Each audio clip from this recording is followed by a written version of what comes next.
अस्सलामु अलैकुम वरहमतुल्लाहि वबरकातुहू।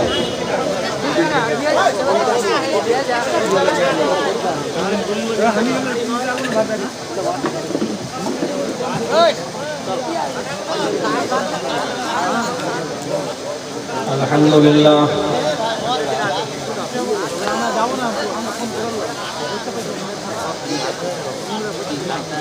अल्हम्दुलिल्लाह नहमदुहु व नस्तईनुहु व नस्तगफिरुह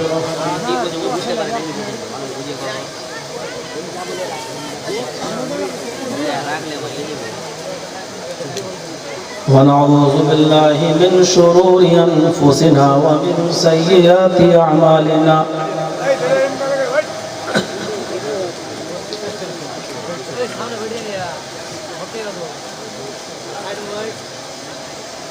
मन यहदिहिल्लाहु फला मुज़िल्ल लहु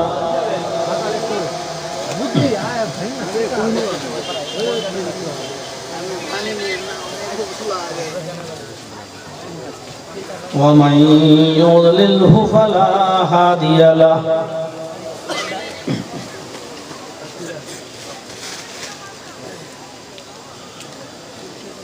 व अशहदु अल्ला इलाहा इल्लल्लाहु वहदहु ला शरीक लहु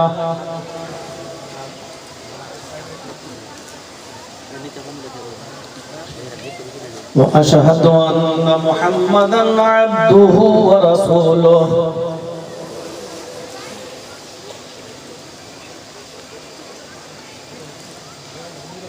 अम्मा बअद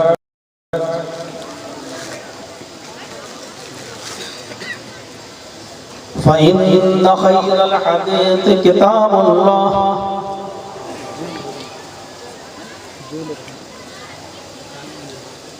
व खैरल हदी हदी मुहम्मदिन सल्लल्लाहु अलैहि वसल्लम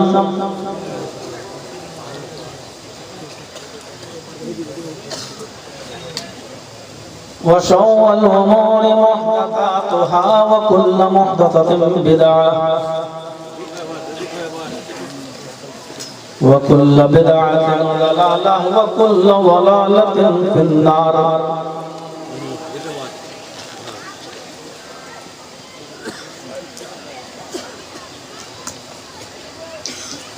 अऊज़ु बिल्लाहि मिनश शैतानिर रजीम।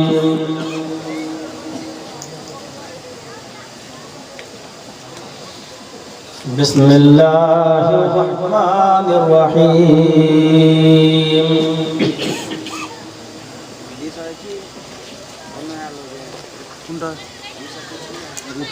व इज़ा क़ील लहुम ला तुफ़्सिदू फ़िल अर्ज़ क़ालू इन्नमा नहनु मुस्लिहून।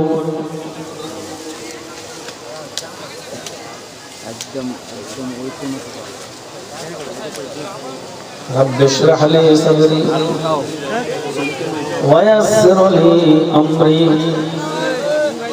वहलुल उक़दतम मिन लिसानी यफ़क़हू क़ौली।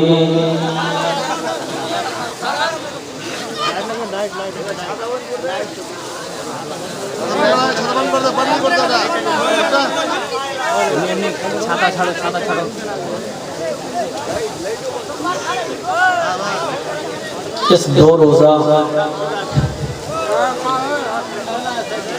प्रोग्राम के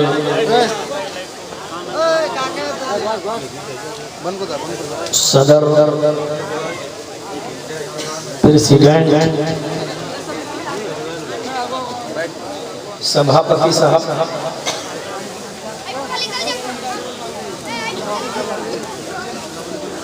और स्टेज पर बैठे हुए बावकार और बाइज़्ज़त उलमाए किराम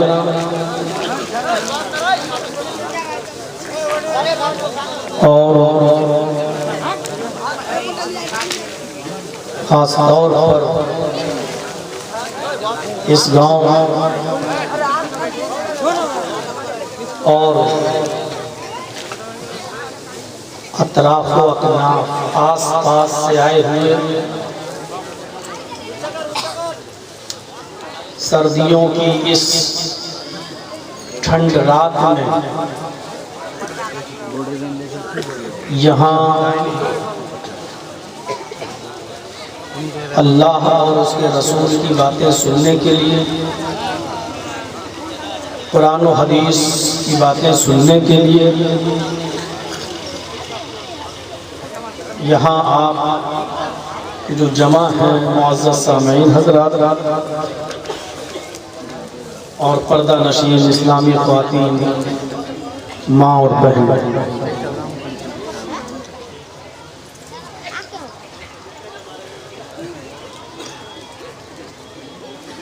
कुछ ज़रूरी बातें जो आज के इस मौजूदा हालात के तनाज़ुर में आपके सामने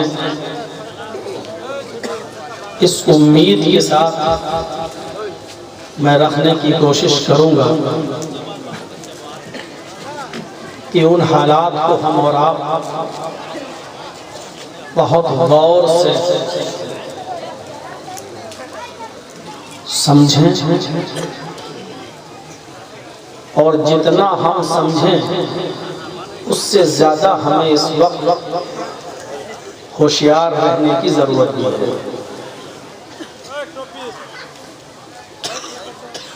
इस वक्त हमारे मुल्क की जो हालात हैं,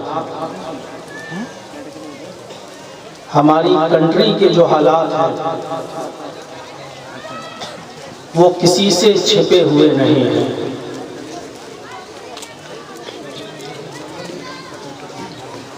मीडिया पूरी तरीके से एक इंसान की और एक ही पार्टी की गोद में बैठ चुकी है।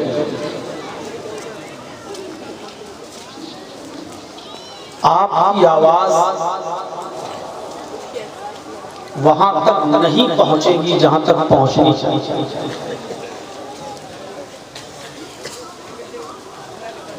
यूं कहूं तो गलत नहीं होगा कि इस वक्त नफरत की और घृणा की आग लगाने की पूरी कोशिश हो रही है, और ये कोशिश जनवरी के खत्म होने के बाद फरवरी और मार्च के बीच में ज्यादा बढ़ाई जा सकती है, क्योंकि किसी एक पार्टी को सिर्फ इसी से फायदा पहुंचता है। वो अपने मकसद में कामयाब होने की पूरी कोशिश करेगी। हमें इस मौके पर नफरत का जवाब नफरत से देने की जरूरत नहीं है, क्योंकि वो यही चाहते हैं कि हमारी नफरत का जवाब ये नफरत से दें। वो यही चाहते हैं कि हम जो भी एक्शन लें ये उस पर बोलें, और हमारे बोलने से उनको फायदा होता है। नफरत के इस माहौल में कोशिश करिए कि हम प्यार के फूल खिलाएं, और अगर ये भी नहीं कर सकते हैं तो कम से कम खामोशी बहुत से सवाल का जवाब दे देती है।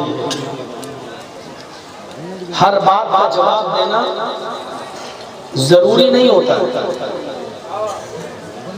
जब नबी अकरम सल्लल्लाहु अलैहि वसल्लम ने सफा पहाड़ी पर चढ़कर लोगों को एक अल्लाह की तरफ बुलाया था और कहा था, क़ूलू ला इलाहा इल्लल्लाहु तुफ़्लिहू, कि लोगों ला इलाहा इल्लल्लाह कह दो कामयाब हो जाओगे, तो उस वक्त नबी अकरम को भड़काया गया। मोहम्मदुर रसूलुल्लाह सल्लल्लाहु अलैहि वसल्लम को उत्तेजित करने की कोशिश की गई, आपको गुस्सा दिलाने की कोशिश की, और आप ही के चचा अबू लहब ने आपको गुस्सा दिलाते हुए कहा, तब्बल लका या मोहम्मद लिहाजा जमाअतना, आए मोहम्मद तू बर्बाद हो जा, आए मोहम्मद तू हलाक हो जा, आए मोहम्मद तू नष्ट हो जा। क्या तूने इसीलिए हमको जमा किया है? क्या इसीलिए यहाँ इकट्ठा किया है? क्या इसीलिए तूने हम सबको बुलाया है? उत्तेजित करने की कोशिश की। मुहम्मदुर रसूलुल्लाह सल्लल्लाहु अलैहि वसल्लम ने जवाब नहीं दिया। आप इसका जवाब गुस्से से दे सकते थे, आप इस नफरत भरी आवाज का जवाब दे सकते थे, लेकिन माहौल और खराब होता, वातावरण और बिगड़ता। मुहम्मदुर रसूलुल्लाह ने नफरत का जवाब नफरत से नहीं दिया, बल्कि खामोश हो, और आप उतर गए, आपने कुछ नहीं कहा। जब आपने कुछ नहीं कहा तो एक बहुत बड़ा फितना, एक बहुत बड़ा फसाद, एक बहुत बड़ा झगड़ा रुक जाता है। कोशिश कीजिए हम अपने समाज को झगड़े से और फसाद से महफूज रखें, सुरक्षित रखें। नफरत का माहौल पैदा नहीं होना चाहिए। और जब मुहम्मदुर रसूलुल्लाह ने जवाब नहीं दिया तो अल्लाह ने जवाब दिया। मुहम्मदुर रसूलुल्लाह का दिफा अल्लाह ने किया, और अल्लाह ने क्या कहा, आए अबू लहब, मेरे हबीब से, मेरे नबी से तू कहता है आए मोहम्मद तू बर्बाद हो जा, आए मोहम्मद तू मिट जा, आए मोहम्मद तू नष्ट हो जा। नहीं, अल्लाह ने कहा तब्बत यदा अबी लहब व तब, ऐ अबू लहब तेरे दोनों हाथ टूट जाएं, तेरे दोनों हाथ नष्ट हो जाएं, व तब, और तू भी बर्बाद हो जा, तू भी नष्ट हो जा। पता ये चला कि फितना और फसाद से अपने समाज को रोकने के लिए खामोश हो जाना और अपने गांव को, मोहल्ले को, सोसाइटी को, समाज को फितना और फसाद से बचा लेना, ये बहुत बड़ा काम है। और जब कोई जवाब नहीं देता उसका, तो अल्लाह रब्बुल आलमीन उसका जवाब देता। फिर अल्लाह की मदद, अमन पैदा होना चाहिए, शांति रहनी चाहिए। बहुत कोशिश की जाएगी। सत्य पाल मलिक तो भविष्यवाणी कर रहे हैं, आप देख लीजिए, उन्होंने तो बहुत कुछ कह दिया है। उन्होंने यहां तक कह दिया है कि 2024 से पहले कोई दूसरा पुलवामा भी हो सकता है। उन्होंने यहां तक भी कह दिया है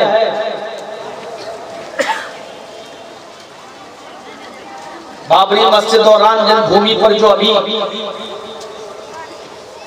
उसकी बुनियाद रखी गई और उसकी ओपनिंग हुई, यहां तक कहा कि एक पार्टी, एक शख्स अपनी कुर्सी बचाने के लिए उस पर हमला भी करवा सकता है। मुसलमान लोगों से कहा कि वो ट्रेन में सफर ना करें। कोई ऐसा मौका एक पार्टी और एक गिरोह को देने की कोशिश ना करें कि जिसका वो नाजायज फायदा उठाए, क्योंकि कोई दूसरी पार्टी और गिरोह किसी भी हद तक जा सकता है अपने कुर्सी को बचाने के लिए। इसीलिए मैं तमाम चैनलों को मना करता हूं कि अब तो हमारी तकरीर रिकॉर्ड नहीं करो, क्योंकि ये इतने शैतान हो चुके हैं कि ये वही चीज काट कर देते हैं जिस चीज से इनके व्यूज बढ़ते हैं और इनके अकाउंट में पैसा। आज इतना जुमला मैं आज बोला हूं, लेकिन एक महीना पहले से देख लीजिए हमारी YouTube पे पुरानी तकरीरें डालकर लेटेस्ट बताई जा रही है।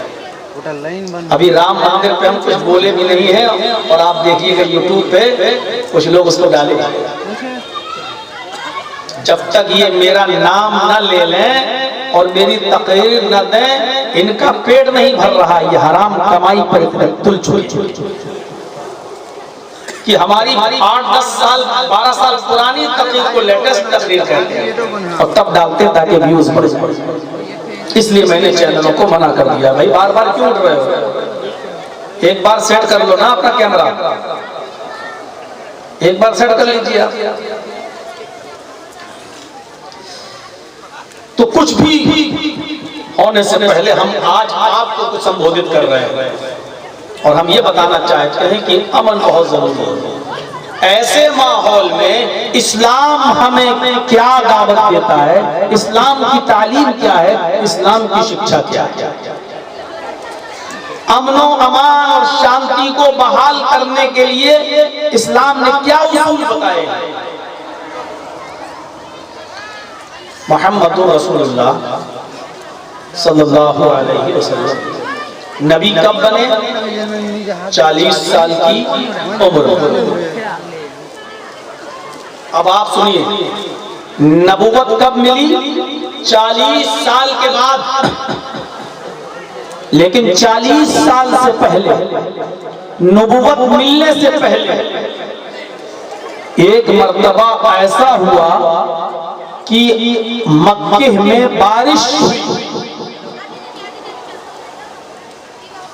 और बारिश कुछ ज्यादा तेज हुई।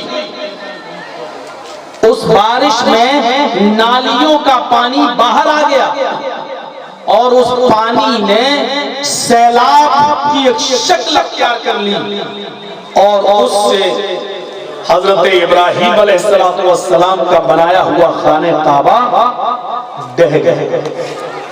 समझ रहे हैं ना आप लोग? तो उर्दू अच्छी तरीके से समझते हैं और उर्दू में तकरीरें भी सुनते हैं। मेरी माँ और बहनों से रिक्वेस्ट है, अगर वो अपनी साड़ी और अपनी चप्पल और अपनी ओढ़नी और अपनी शाल अगर दिखा चुकी हैं और उसकी कीमत बता चुकी हैं तो अब थोड़ा सा खामोश हो और वो अच्छे से सुने और नहीं सुन पा रही है, समझ पा रही है तो वो अपने घर चले जाए। लेकिन जो सुन रहे हैं उनको डिस्टर्ब ना करें। मुझे मालूम है कि आपकी शाल बहुत खूबसूरत है, मुझे मालूम है कि आपके कपड़े बहुत महंगे हैं, उसकी कीमत बता चुकी होंगी आप, दुकान भी बता चुकी होंगी कि किस दुकान से ली है, कहाँ से खरीदी है। अगर इन चीजों से अगर आप फ्री हो गई हो तो थोड़ा सा सुन लीजिए।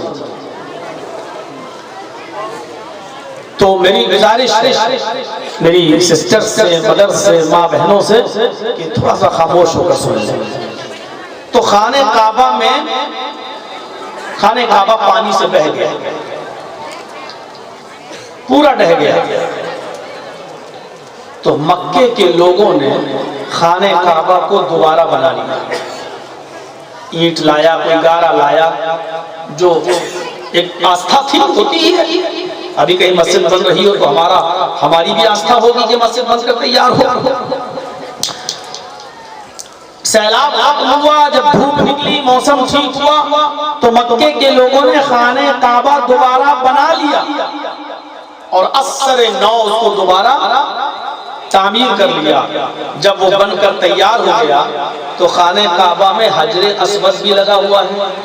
जिन लोगों ने हज किया है वो जानते हैं या उम्रा किया है वो जानते हैं कि हजरे अस्वद से ही खाने काबा का तवाफ शुरू होता है।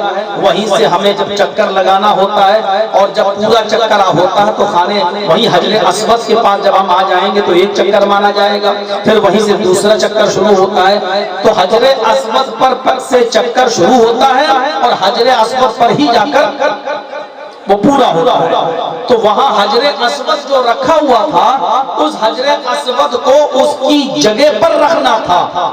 ये हजरे अस्वद को उसकी जगह पर कौन रखेगा, इसमें बहुत झगड़ा पैदा होता है। हर शख्स ये चाहता था कि हजरे अस्वद मैं रखूं, इसको उठाकर उसकी जगह पर मैं रखूं। हर शख्स ये चाहता था। फिर ये तय हुआ कि नहीं, हर आदमी की यह ख्वाहिश तो पूरी नहीं की जा सकती है। तो ये हुआ कि फिर ये शर्फ मेरे खानदान को और मेरे कबीले को हासिल हो। आपके इधर भी कबीला चलता है, खानदान, ये फला कबीले का सरदार है, ये फला कबीले का सरदार है, ये अलग अलग होता है ना। तो मेरे भाइयों, वहां फिर ये हुआ कि नहीं, इसको हमारे कबीले का सरदार ये रखेगा हजरे अस्वद को यहाँ। दूसरा कहता नहीं, मेरे कबीले का सरदार रखेगा। तीसरा कहता नहीं, मेरे कबीले का सरदार रखेगा। बहुत झगड़ा बढ़ गया, तूफान खड़ा हो गया, तलवारें निकल आई। नहीं, तुम कैसे रख लोगे, ये शर्फ तो हमें हासिल होना चाहिए, हम रखेंगे, हमारा कबीला का सरदार रखेगा। तो एक बुजुर्ग ने फैसला किया, वहां एक बुजुर्ग ने फैसला किया, और वो फैसला क्या था, ऐसा करो लड़ेगा कोई नहीं झगड़ेगा, आज सब लोग अपने घर चले जाओ, हजरे अस्वद को यहीं रहने दो। कल सुबह सवेरे खाने काबा में जो सबसे पहले तशरीफ लाएगा, सुबह सबसे पहले जो खाने काबा में तशरीफ लाएगा, उसी शख्स के कबीले का सरदार इस खाने काबा को उठाकर, हजरे अस्वद को उठाकर खाने काबा में रख देगा। झगड़ा खत्म कर दिया, अभी सब जाओ। कल सुबह जो सबसे पहले खाने काबा में आएगा, वो आदमी जिस कबीले का होगा, उस कबीले के सरदार को होगा, वो इस हजरे अस्वद को उठाकर अपनी जगह पर रख देगा। यहाँ पर ये है, समझ में आ रही है ना? लोगों ने कहा बहुत अच्छा, चलिए ठीक है, चलो सब कल सुबह जो आएगा उसी कौम का, उसी कबीले का सरदार उठाकर रख देगा। अब लोग रात भर जागते रहे, सुबह हम जाएंगे सबसे पहले। दूसरा कबीला भी जागता रहा, सबसे पहले हम जाएंगे। और आपने देखा होगा, जो रात भर जागता है उसको सुबह के मौके पर, ऐन मौके पर नींद आ जाती है कभी कभी, और सोया तो सोता रहेगा। मोहम्मद इब्न अब्दुल्लाह अभी रसूलुल्लाह नहीं है, रसूल तो 40 साल के बाद बनेंगे, अभी नहीं बने। आप जल्दी सो गए और सुबह जल्दी आंख खुल गई मोहम्मद रसूलुल्लाह की, मोहम्मद इब्न अब्दुल्लाह की जल्दी आंख खुल गई। ऐसा होता है, जो आदमी जल्दी सोता है वो जल्दी उठ जाता है। जो आदमी पूरी रात जाग रहा है कि नहीं मैं जाऊं, ये शर्त मुझे हासिल हो, ऐन मौके पर वो सो।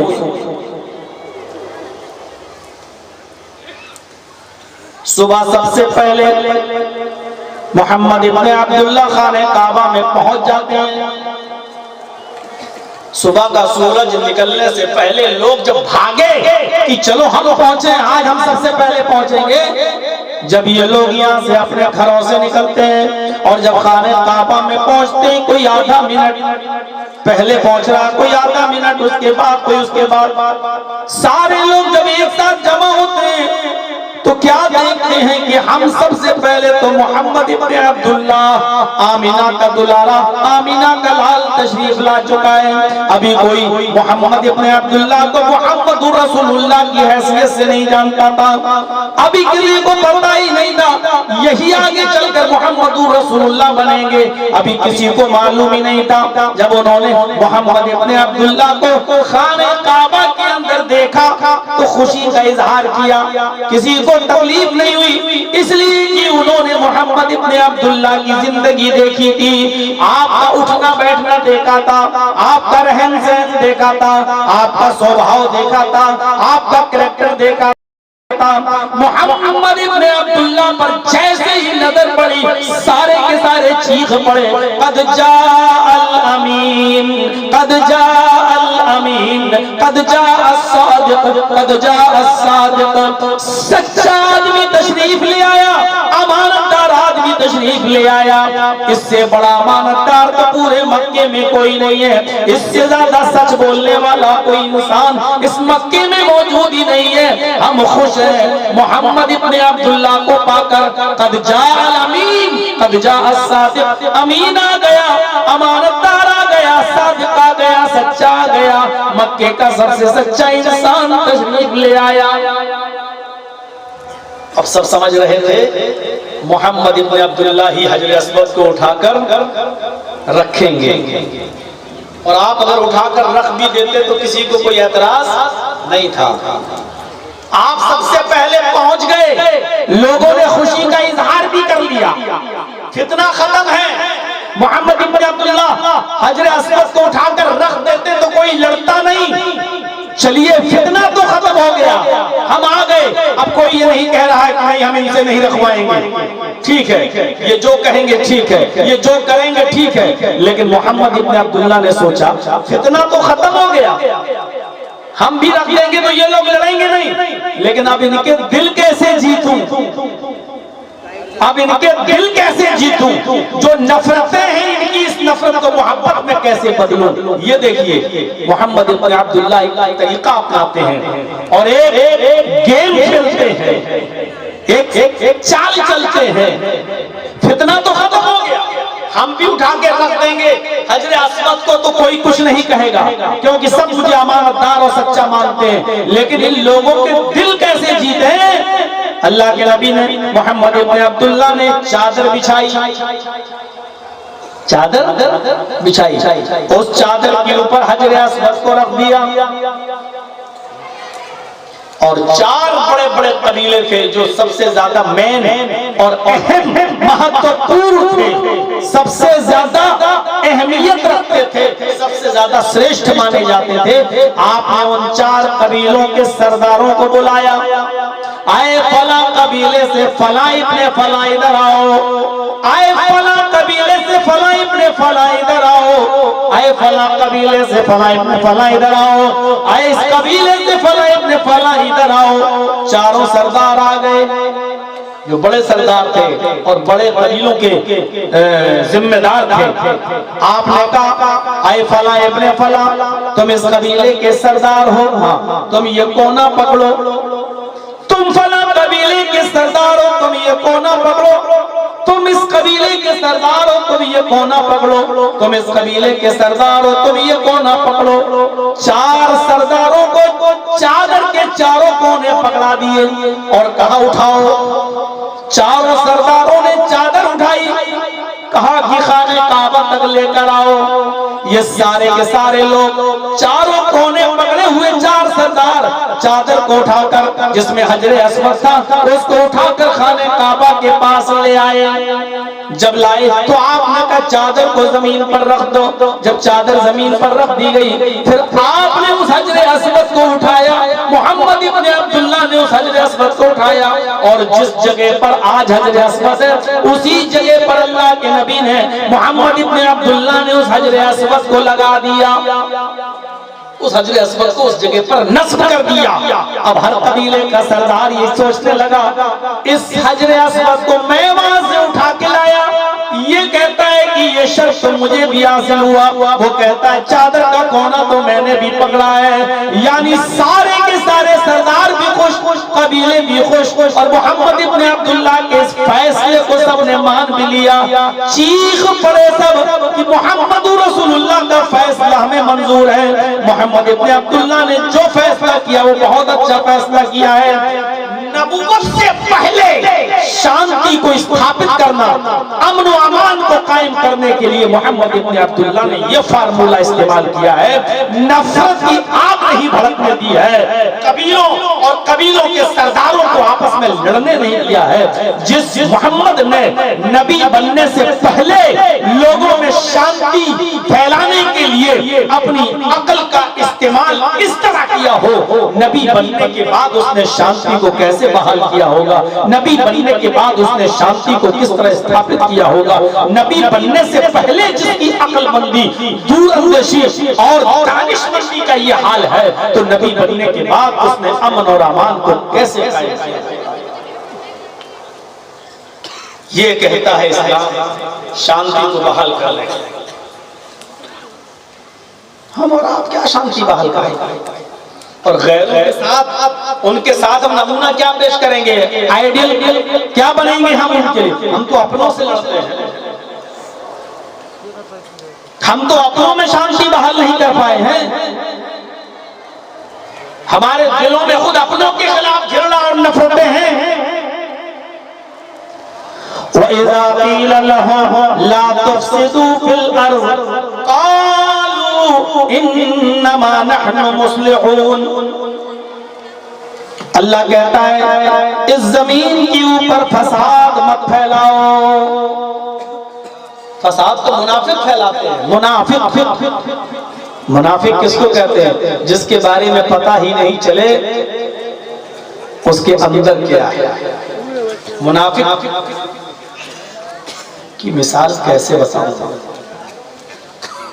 मुनाफिक कैसे समझो, उठेगा तुम्हारे साथ, बैठेगा आपके साथ, खाएगा आपके साथ, रहेगा आपके साथ, चलेगा आपके साथ, कारोबार और बिजनेस करेगा आपके साथ, लेन देन करेगा आपके साथ, और छुरी भी भोगेगा तो आपके पेट। यह है मुनाफिक की सही परिभाषा, यह है मुनाफिक का सही इंट्रोडक्शन। जिसके अंदर क्या छिपा है पता ना चला। मुनाफिक की सही मिसाल दो, वो नीतीश कुमार, जिसका आज नाम पलटू राम हो गया। ये बिल्कुल सीधी मिसाल है। अभी यहां कहेगा कि मैं मर जाना पसंद करूंगा लेकिन फला पार्टी में जाना पसंद नहीं। और अभी यहां आ गया और अभी भी कोई भरोसा नहीं है कि कितने दिन वहां रहे। और एक बहुत खतरनाक मिसाल दी जा सकती है, जिस बेचने वाली तवाइफ पर भरोसा किया जा सकता है, लेकिन ऐसे दल बदलू और पलटू नेताओं पर भरोसा करना ये बहुत बड़ी बेवकूफी और बहुत बड़ा पागल है। डरिए नहीं, अभी यूट्यूब पे नहीं आएगा, मैं मालूम, क्योंकि जो लोग डालते थे उनके पत्ते को साफ कर दिया।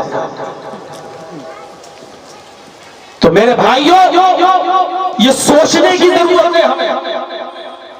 और मुनाफिक की पहचान बताइए, वो क्या कहता है? अल्लाह जब उनसे कहता है ला तुफ़सिदू फिल अर्ज़, जमीन में फसाद बर्पा मत करो, जमीन में तुम फितना मत फैलाओ, झगड़ा पैदा ना करो, जमीन में फसाद मत फैलाओ। क़ालू, तो ये मुनाफिक कहते हैं इन्नमा नहनु मुस्लिहून, हम तो इस्लाह कर रहे हैं, हम फसाद कहाँ बर्पा करते हैं, हम तो अच्छे लोग हैं, हम तो नेक लोग हैं, हम तो लोगों का भला चाहते हैं, हम कभी फसाद बर्पा नहीं करते। अल्लाह कह रहा होशियार रहना इनसे, बी केयरफुल, इनसे सावधान रहना। ये अपनी जबान से कह रहे हम कोई फसाद नहीं फैलाते, हम तो इस्लाह करते हैं। इन्नमा अला इन्नहुम हुमुल मुफसिदून, होशियार रहना, यही फसादी है, यही फसाद बर्पा करते हैं, इस रूए जमीन से चैन और सुकून और शांति को भंग करना चाहते हैं। वलाकिन ला यशऊरून, इनको पता नहीं कि ये क्या कर रहे हैं। सबसे बड़ा जुर्म इस धरती पर, इस जमीन पर अगर कुछ है तो फितना और फसाद फैलाना है। मेरे भाइयों, आप इस जमीन के ऊपर फसाद नहीं फैला सकते। फसाद फैलाने से मना किया है। मोहम्मद इब्ने अब्दुल्लाह को देखो, अब रसूलुल्लाह बन चुके हैं। 13 साल मक्के में रहते हैं। मक्के के बाशिंदों ने मजबूर कर दिया, आपको रहने नहीं दिया। मोहम्मद इब्ने अब्दुल्लाह मक्का छोड़कर 13 साल के बाद मदीना चले जाते हैं। अभी मदीना में रहते हैं। मदीना जाने के बाद मक्के में उम्रा करने के लिए आना चाह रहे हैं। आप अपने चंद सहाबा के साथ, अपने चंद साथियों के साथ मदीने से मक्का तशरीफ ला रहे हैं। इधर पता चलता है मक्के के काफिरों ने ऐलान कर दिया मोहम्मद इब्ने अब्दुल्लाह को और उनके साथियों को मक्के में घुसने नहीं दिया जाएगा, मक्के में आने नहीं दिया जाएगा। मोहम्मद इब्ने अब्दुल्लाह को और उनके साथियों को मक्के से दरवाजे पर खड़ा कर दो। लोगों को, शातिरों को, बदमाशों को, जो मोहम्मद को और उनके साथियों को मक्के में एंट्री न करने दें। फसाद फैलाना चाहते थे काफिर लोग। जब ये लश्कर मोहम्मद रसूलुल्लाह के साथ मक्के से कोई 7 मील की दूरी पर, 7 मील्स की दूरी पर, 7 माइल्स की दूरी पर हुदैबिया के मकाम पर पहुंचता है और ये खबर मिलती है कि मक्के में हमारी एंट्री नहीं है। लोग तलवारें लेकर बाहर खड़े हैं और वो हमें और हमारे साथियों को मारना चाहते हैं। तो आपने एक कासिद भेजा, आपने एक दूत भेजा, आपने एक एलची भेजा, आपने एक पैगाम्बर को भेजा कि आओ बातचीत कर लो। बातचीत के जरिए मामले हल कर लेना चाहिए। बातचीत के जरिए बड़े बड़े मसले हल हो जाते हैं। आपने भी किसी कासिद को भेजा, एलची को भेजा, कहा जाओ और काफिरों को दावत दो, हम हुदैबिया के मकाम पर है, आओ हमसे बातचीत कर लो। बातचीत के जरिए अगर रास्ता निकलता तो ठीक, वरना हम लड़ने नहीं आए, झगड़ा करने नहीं आए। काफिरों ने इस बात को मान लिया, कहा ठीक है चलो बातचीत करने में क्या बुराई है, बातचीत करने में क्या बुराई है। कुछ लोग मक्के से हुदैबिया के मकाम पर आए। उन लोगों का सरदार सुहैल था, काफिरों का सरदार सुहैल था। बहुत स्लो बोल रहा हूँ और समझा के कोशिश कर रहा हूँ कि अपनी बात पूरी तरीके से तो आपके दिल में उतार सकूं। काफिरों में जो लोग आए उनका प्रेसिडेंट, उनका सभापति कौन था? सुहैल। ये लोग जब आए तो बातचीत होने लगी। आपने कहा देखो हम और हमारे साथी उम्रा करने आए हैं, हमें मक्के में दाखिल हो जाने दो, हम खाने काबा का तवाफ करेंगे, 2 रकात नफिल नमाज पढ़ेंगे, हजरे अस्वद की और सफा मरवा की सड़ी करेंगे। सफा मरवा की सड़ी करने के बाद अपने बाल हल्क करेंगे, अपने बाल छिलाएंगे और यहाँ से हम चले जाएंगे। हम सिर्फ उम्रे के लिए आए हैं, आपको हमें रोकने की आपको रोकना नहीं चाहिए। उन लोगों ने, काफिरों ने कहा आए मोहम्मद इब्ने अब्दुल्लाह, हम आपको रोक रहे हैं, हम आपको अभी उम्रा नहीं करने देंगे, इस साल को बिल्कुल ही नहीं करने देंगे। हमने और हमारे साथियों ने मन बना लिया है, नहीं आप कितने लोगों को तोड़कर आप अपने साथ मक्के से मदीना ले गए, कितने लोगों ने कितना कमाया और यहाँ रहकर मजदूरी की और सारी माल दौलत लेकर मदीने चले गए।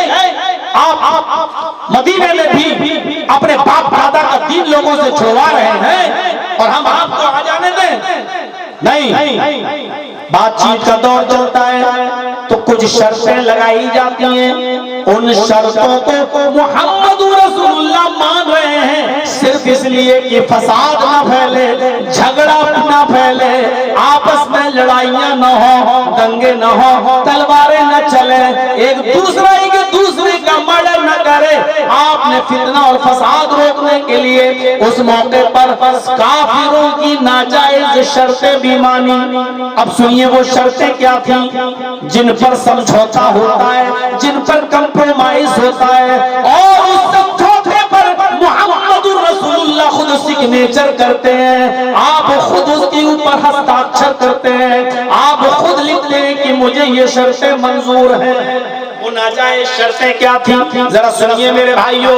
आए मोहम्मद, पहली शर्त देखिए, आए मोहम्मद, इस साल हम आपको उम्रा नहीं करने देंगे, आप भी जाइए और आपके साथ जितने लोग आए हैं मदीने से ये सब मदीने वापस जाएं। 400 किलोमीटर, और वो भी ट्रेन का सफर नहीं था कि जज साहब की तरह बैठे लखनऊ से शाम को सुबह आपके यहाँ आ गए। घोड़ों का सफर, ऊंट का सफर, वो भी 400 किलोमीटर का सफर मदीने से चलकर मक्के की, और मक्का आ चुका 7 मील दूर रह गया बस। और शर्त पहली, इस मर्तबा हम आपको उम्रा नहीं करने देंगे, आप भी जाइए और आपके साथ जितने लोग आए सब वापस जाओ। आपने कहा ठीक है, अगर तुम यही चाहते हो तो मुझे तुम्हारी ये शर्त मंजूर है। सुहैल ने, काफिरों के प्रेसिडेंट ने कहा मेरी दूसरी शर्त ये, मेरी दूसरी शर्त ये है, क्या है कि अगली साल, नेक्स्ट ईयर आप आ सकते हो, आपके साथ जितने लोग आना चाहें आ सकते हैं, लेकिन इस साल नहीं, नेक्स्ट ईयर, अगली साल आप आएंगे, लेकिन आपको मक्के में 3 दिन से ज्यादा नहीं रहने दिया जाएगा। मेरे माँ बाप की जमीनें आज भी मक्के में मौजूद, और हम ही से कहा जा रहा है कि तुम्हें मक्के में नहीं रहने दिया जाएगा। हमारे रिश्तेदार आज भी मक्के में मौजूद, लेकिन हमसे कहा जा रहा है कि आपको 3 दिन से ज्यादा नहीं रहने दिया जाएगा। मक्के में मेरा खानदान आज भी मौजूद, लेकिन हम ही से ये कहा जा रहा है कि आपको इस मक्के में 3 दिन से ज्यादा नहीं रहने दिया जाएगा। बिल्कुल वही हालात, इस देश को आजाद कराने में खून हमने बहाया, कुर्बानियां हमने दी। बंटवारे के मौके पर हमें इख्तियार था इस मुल्क को छोड़ने का और दूसरे मुल्क में जाने का, लेकिन हम अपनी मर्जी से इस देश के अंदर रुके। जो लोग अंग्रेजों के तलबे चाट रहे थे और उनकी हाँ में हाँ मिला रहे थे, आज वो तो सरकार में मौजूद है, आज वो गवर्नमेंट चला रहे हैं, लेकिन जिन्होंने तख्तों पर लटक कर फांसी के फंदों को चूम कर अपनी जाने दी है, 1-1 लाख, 1.5, 2-2 लाख उलमा ने फांसी के तख्तों को चूम लिया और फांसी के फंदों को चूमते चूमते अपनी जाने दे दी, लेकिन अंग्रेजों की गुलामी को उन्होंने तस्लीम नहीं किया। आज इस देश को आजाद कराने में सबसे ज्यादा कुर्बानियां हमने दी है। मेरे भाइयों, 95,000 लोगों में 65,000 लोग सिर्फ मुसलमान जिनके नाम आज भी इंडिया गेट के दरवाजे पर लगे हुए हैं।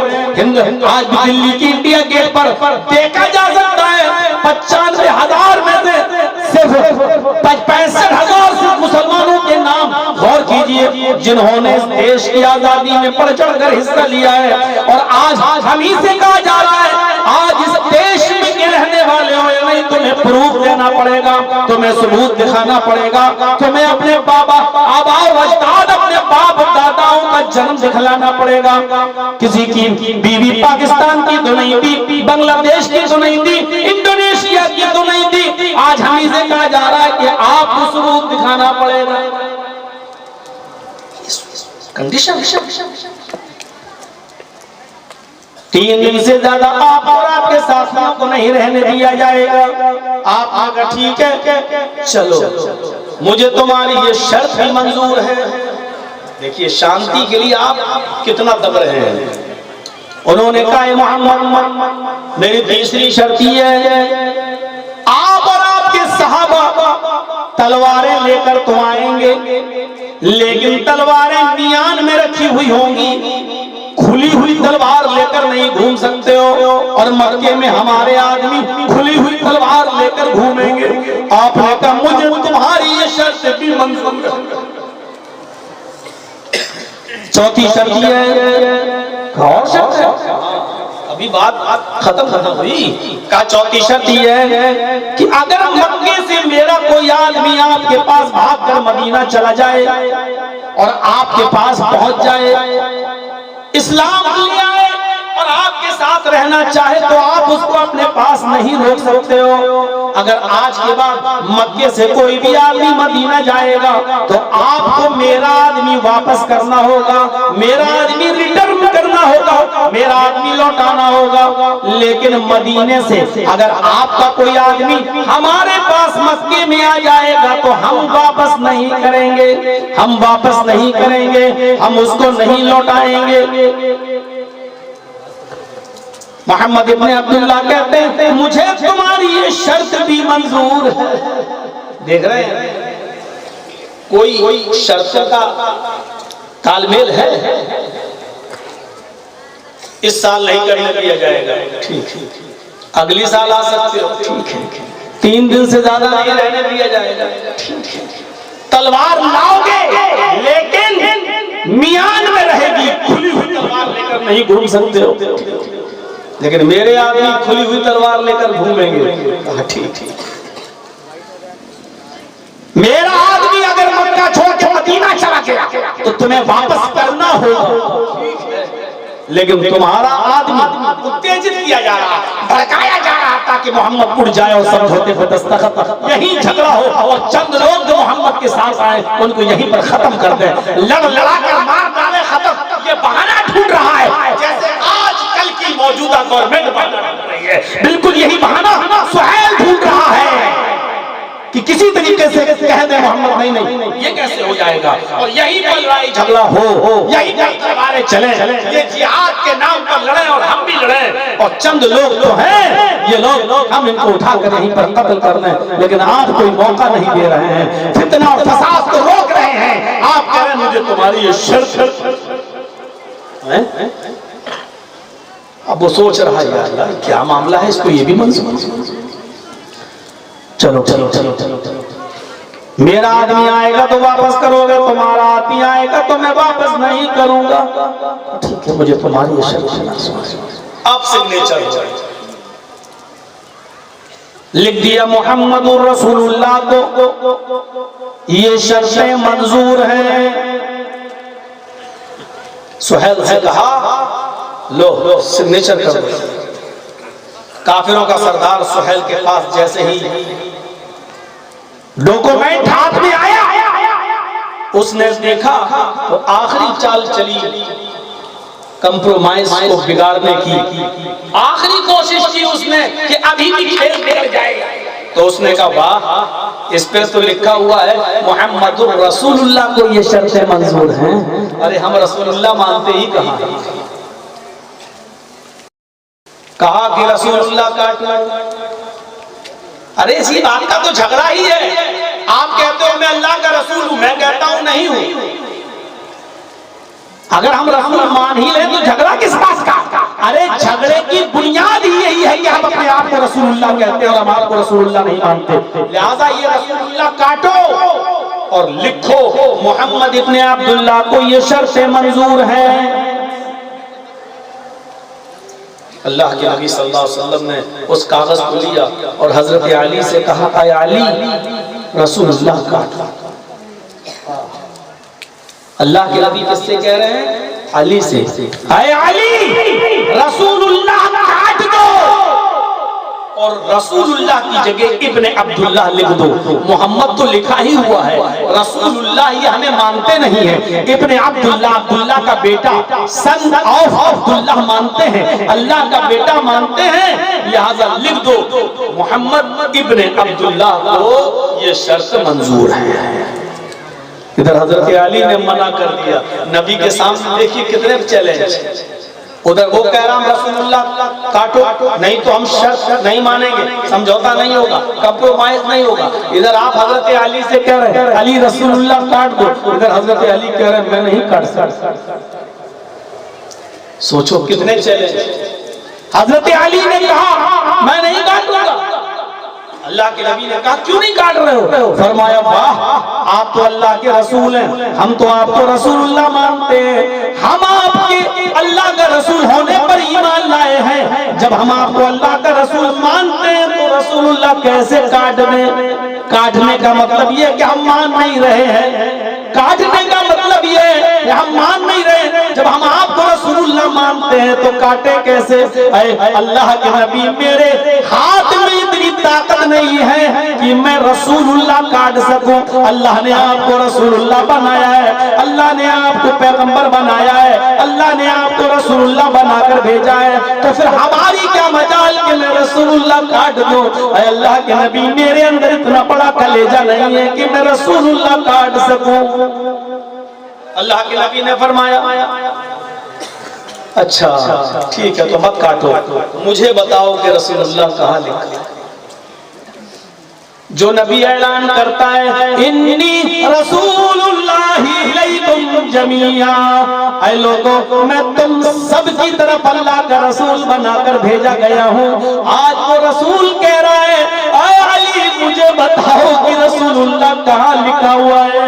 हजरत अली ने इशारा किया ये लिखा है। अल्लाह के नबी अपने हाथ से कलम लेते हैं और रसूलुल्लाह काट रहे हैं। जिस नबी को अर्श वाले ने रसूलुल्लाह बनाकर भेजा है, अल्लाह ने जिसको रसूल बनाकर भेजा है, मुहम्मदुर रसूलुल्लाह ने भी लोगों से कहा है जब अशहदु अल्ला इलाहा इल्लल्लाह पढ़ो तो इस्लाम में दाखिल होने के लिए अशहदु अन्ना मुहम्मदन अब्दुहु व रसूलुहु भी पढ़ना है, तुम्हें मुझे अल्लाह का रसूल भी मानना है। लेकिन आज ये लोग रसूलुल्लाह कटवा रहे हैं।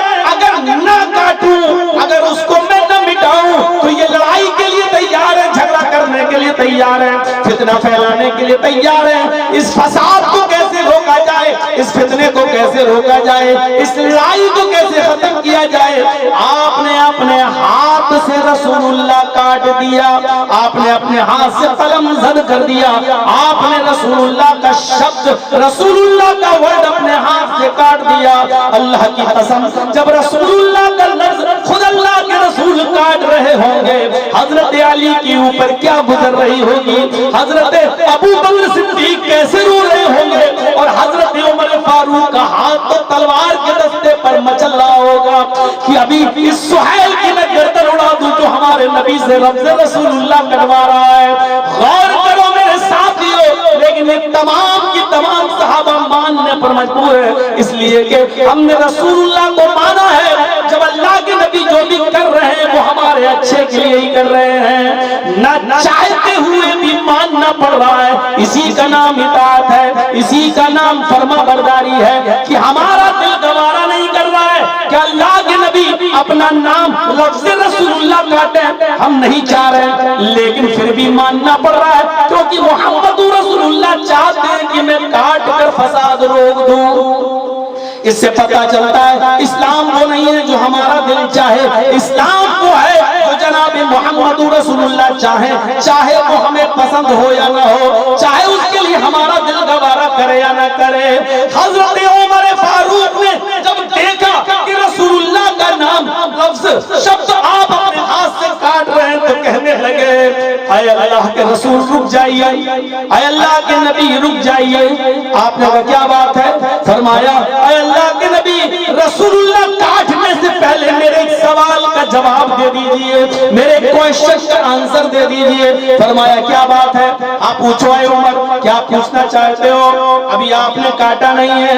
हजरत उमर ने कहा आए अल्लाह के नबी मुझे इतना बता दो, अलसना अलल हक व हुम अलल बातिल, आए अल्लाह के नबी क्या हम हक पर नहीं हैं? अलसना अलल हक, क्या हम हक पर नहीं हैं? क्या हम सच्चे नहीं हैं? क्या आप अल्लाह के रसूल नहीं है? क्या आपको अल्लाह ने रसूलुल्लाह बनाकर नहीं भेजा है? क्या कुरान हक नहीं है? क्या इस्लाम सच्चा नहीं है? क्या आप अल्लाह के नबी नहीं है? क्या हम हक पर नहीं है? है, क्या हम सच्चे रास्ते पर नहीं हैं? आपने फरमाया काला बला, हाँ क्यों नहीं, हम हक पर हैं। फरमाया अल्लाह के नबी वहुम अलल बातिल, क्या वो गलत नहीं है जो आज नाजायज शर्तें बनवा रहे हैं, क्या वो गलती पर नहीं है? आपने फरमाया बला, हाँ क्यों नहीं, वो गलती पर है। फरमाया अल्लाह के नबी अगर अभी आप मुझे हुक्म दे दें और मैं इनसे लड़ने लगूं, जिहाद करूं,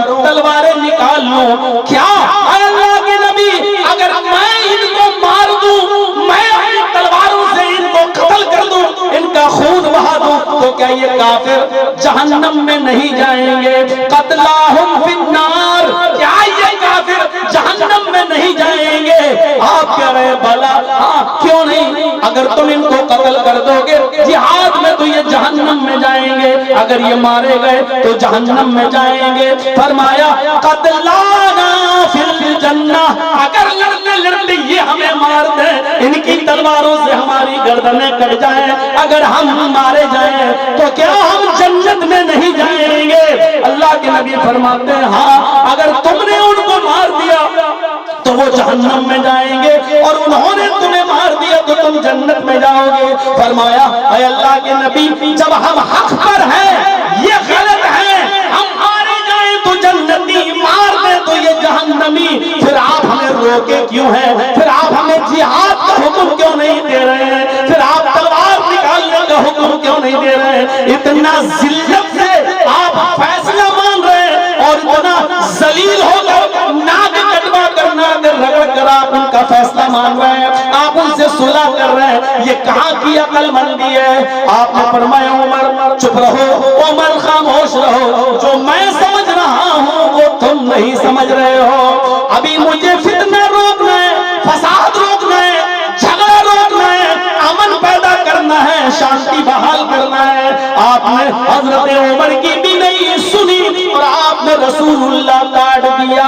जब रसूलुल्लाह काटा तो फिर ये समझौता पूरा हो गया, ये कंप्रोमाइज पूरा हो गया और आप और आपके सहाबा मक्का छोड़कर फिर से मदीने वापस चले आए। मेरे प्यारे साथियों, अमन और अमान को कायम करने के लिए, शांति को बहाल करने के लिए और फितना और फसाद को रोकने के लिए मोहम्मद रसूलुल्लाह ने इस हद तक कंप्रोमाइज किया कि लफ्ज रसूलुल्लाह तक काटना गवारा कर लिया, लेकिन झगड़ा नहीं होने दिया, अमन और अमान और शांति को बहाल रखा। क्या हम और आप ऐसा करेंगे?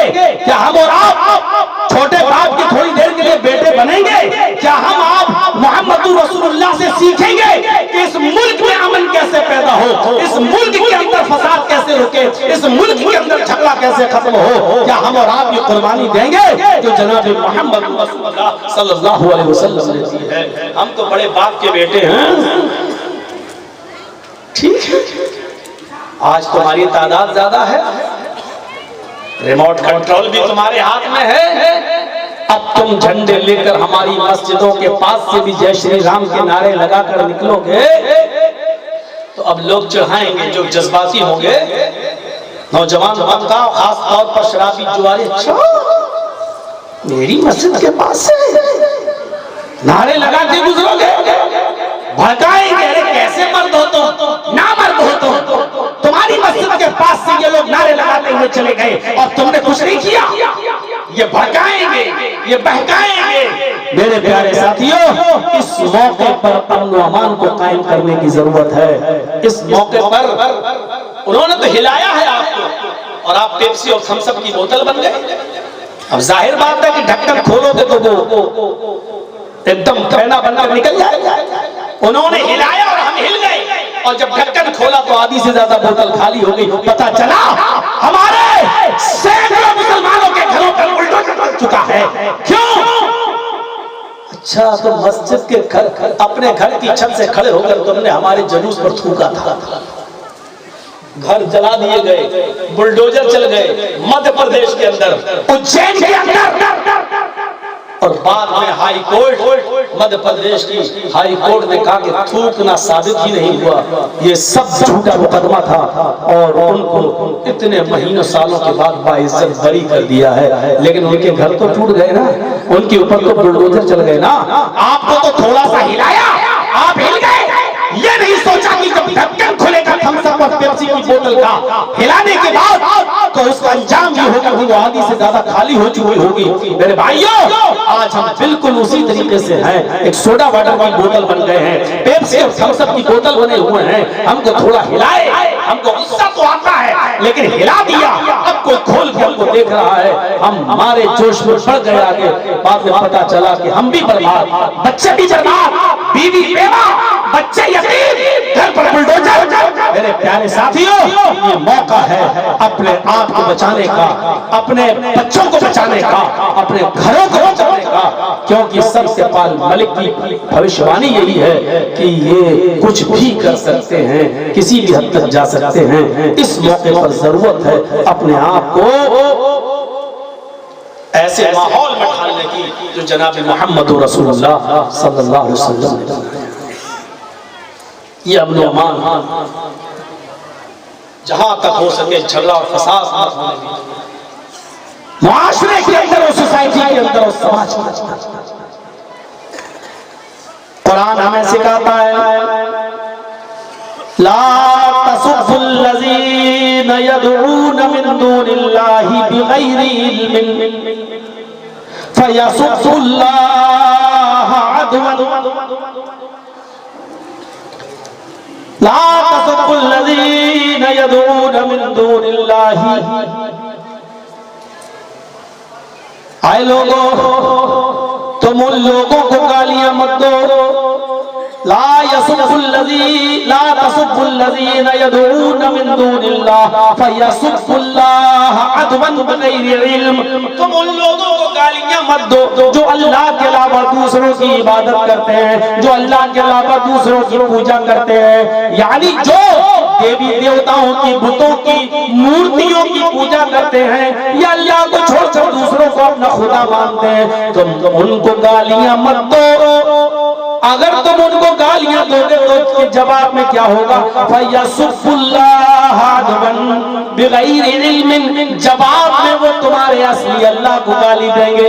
तुम तो उनके झूठे खुदाओं को गाली दे रहे हो, वो तुम्हारे असली रब को, असली खुदा को गाली देंगे। फयसुब्बुल्लाह अदवन बिगैरि इल्मिन, वो जिहालत के साथ, बगैर इल्म के, जिहालत के साथ तुम्हारे असली रब को, तुम्हारे अपने रब को वो गालियां देंगे। हमारा कुरान तो दूसरों के बुजुर्गों को भी गालियां न देने का हुक्म दे रहा है। कह रहा है कि तुम उनकी इज्जत करो तो जवाब में वो तुम्हारी भी इज्जत करेंगे। ये इस्लाम हमें सिखला रहा है कि कोई गैरों की इबादत कर रहा है तुम उसको भी बुरा भला न कहो। हमारा कुरान तो ये भी कहता है कि तुम किसी को गाली नहीं दे सकते हो, चाहे वो किसी की भी इबादत कर रहा है, तुम उनकी इज्जत करो ताकि वो तुम्हारी असली रब की इज्जत करें। हमारे नबी मोहम्मद रसूलुल्लाह सल्लल्लाहु अलैहि वसल्लम दूसरों के बुजुर्गों का बड़ा एहतराम किया करते थे। हाँ, उनकी किताबों का भी बड़ा एहतराम किया करते थे। अगर आप दूसरे मजहब की, दूसरे धर्म के लोगों की किताब को फाड़ोगे तो वो तुम्हारे असली किताब कुरान करीम को फाड़ेंगे। अगर तुम उनकी बेहुरमती करोगे तो वो कुरान की बेहुरमती करेंगे। आप जंगे खैबर का मंजर पढ़िए, आप जंगे खैबर का मंजर पढ़िए। खैबर का मौका है, अल्लाह के नबी यहूदियों से जंग कर रहे हैं, जंग जीत जाते हैं और यहूदियों को खैबर छोड़ने का हुक्म देते हैं। अब आप जाओ, खैबर में तुम्हें रहने नहीं दिया जाएगा। सारे यहूदी खैबर छोड़ने के लिए तैयार हैं, जाने के लिए तैयार हैं, लेकिन एक दिन के लिए मोहलत मांगते हैं। आप उनको मोहलत दे देते हैं। वो लोग आते हैं और कहते हैं, अय अल्लाह के नबी मोहम्मद रसूलुल्लाह, आपने और आपके साथियों ने मुझे खैबर छोड़ने का हुक्म दे दिया है। हम लोग जंग हार गए हैं और इस इलाके को छोड़ना चाहते हैं। आपने कहा आराम से चले जाओ, अगर एक दो दिन में अगर तुम रहना चाहते हो तो रहो, तुम्हारे लिए मस्जिद खोल दी जाती है, तुम मस्जिद के अंदर सो सकते हो, तुम मस्जिद के अंदर रह सकते हो। यहूदियों से कहा जा रहा है कि हम अपनी मस्जिदों में तुम्हें सोने की इजाजत देने के लिए तैयार हैं, तुम्हारे खाने पीने का इंतजाम भी हमारे जिम्मे, इंसानियत का फरीज़ा अदा कर रहे हैं। उन्होंने कहा नहीं शुक्रिया आपका, हमें रहना नहीं है, हम जाना चाहते हैं। आपने कहा फिर तुम्हारी मर्जी। फरमाया मैं सिर्फ एक गुजारिश करना चाहता हूँ, ऐ मोहम्मद इब्न अब्दुल्लाह, हम जंग में हारे, आपके सहाबा ने हमारा माल लूट लिया है, कोई बात नहीं, जंग में माल लूटा ही जाता है, हम आपका भी लूट सकते हैं, आप हमारा भी,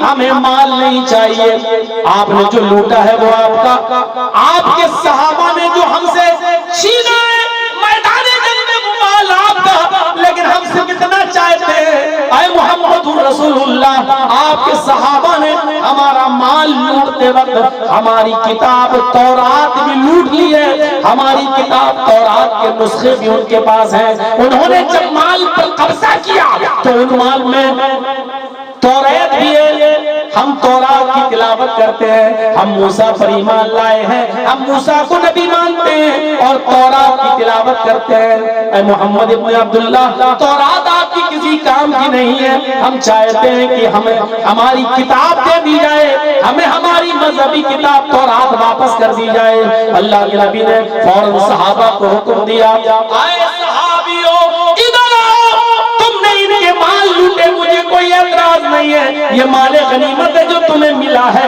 ये तुम्हारे दरमियान तकसीम कर दिया जाएगा, लेकिन इनको इनकी मजहबी किताब वापस कर दो, जो तौरात के नुस्खे तुमने लूटे वो इनको वापस कर दो, इसलिए कि इनकी आस्था, इनका विश्वास इन किताबों पर, इस किताब पर है, लिहाजा मुझे किसी को जबरदस्ती मुसलमान नहीं बनाना है, किसी को जबरदस्ती इस्लाम के अंदर दाखिल नहीं करना है, लिहाजा इनकी लूटी हुई किताब तौरात इनको वापस कर दो ताकि ये अपने मजहब के मुताबिक उसकी तिलावत कर सके और उस पर अमल कर सके।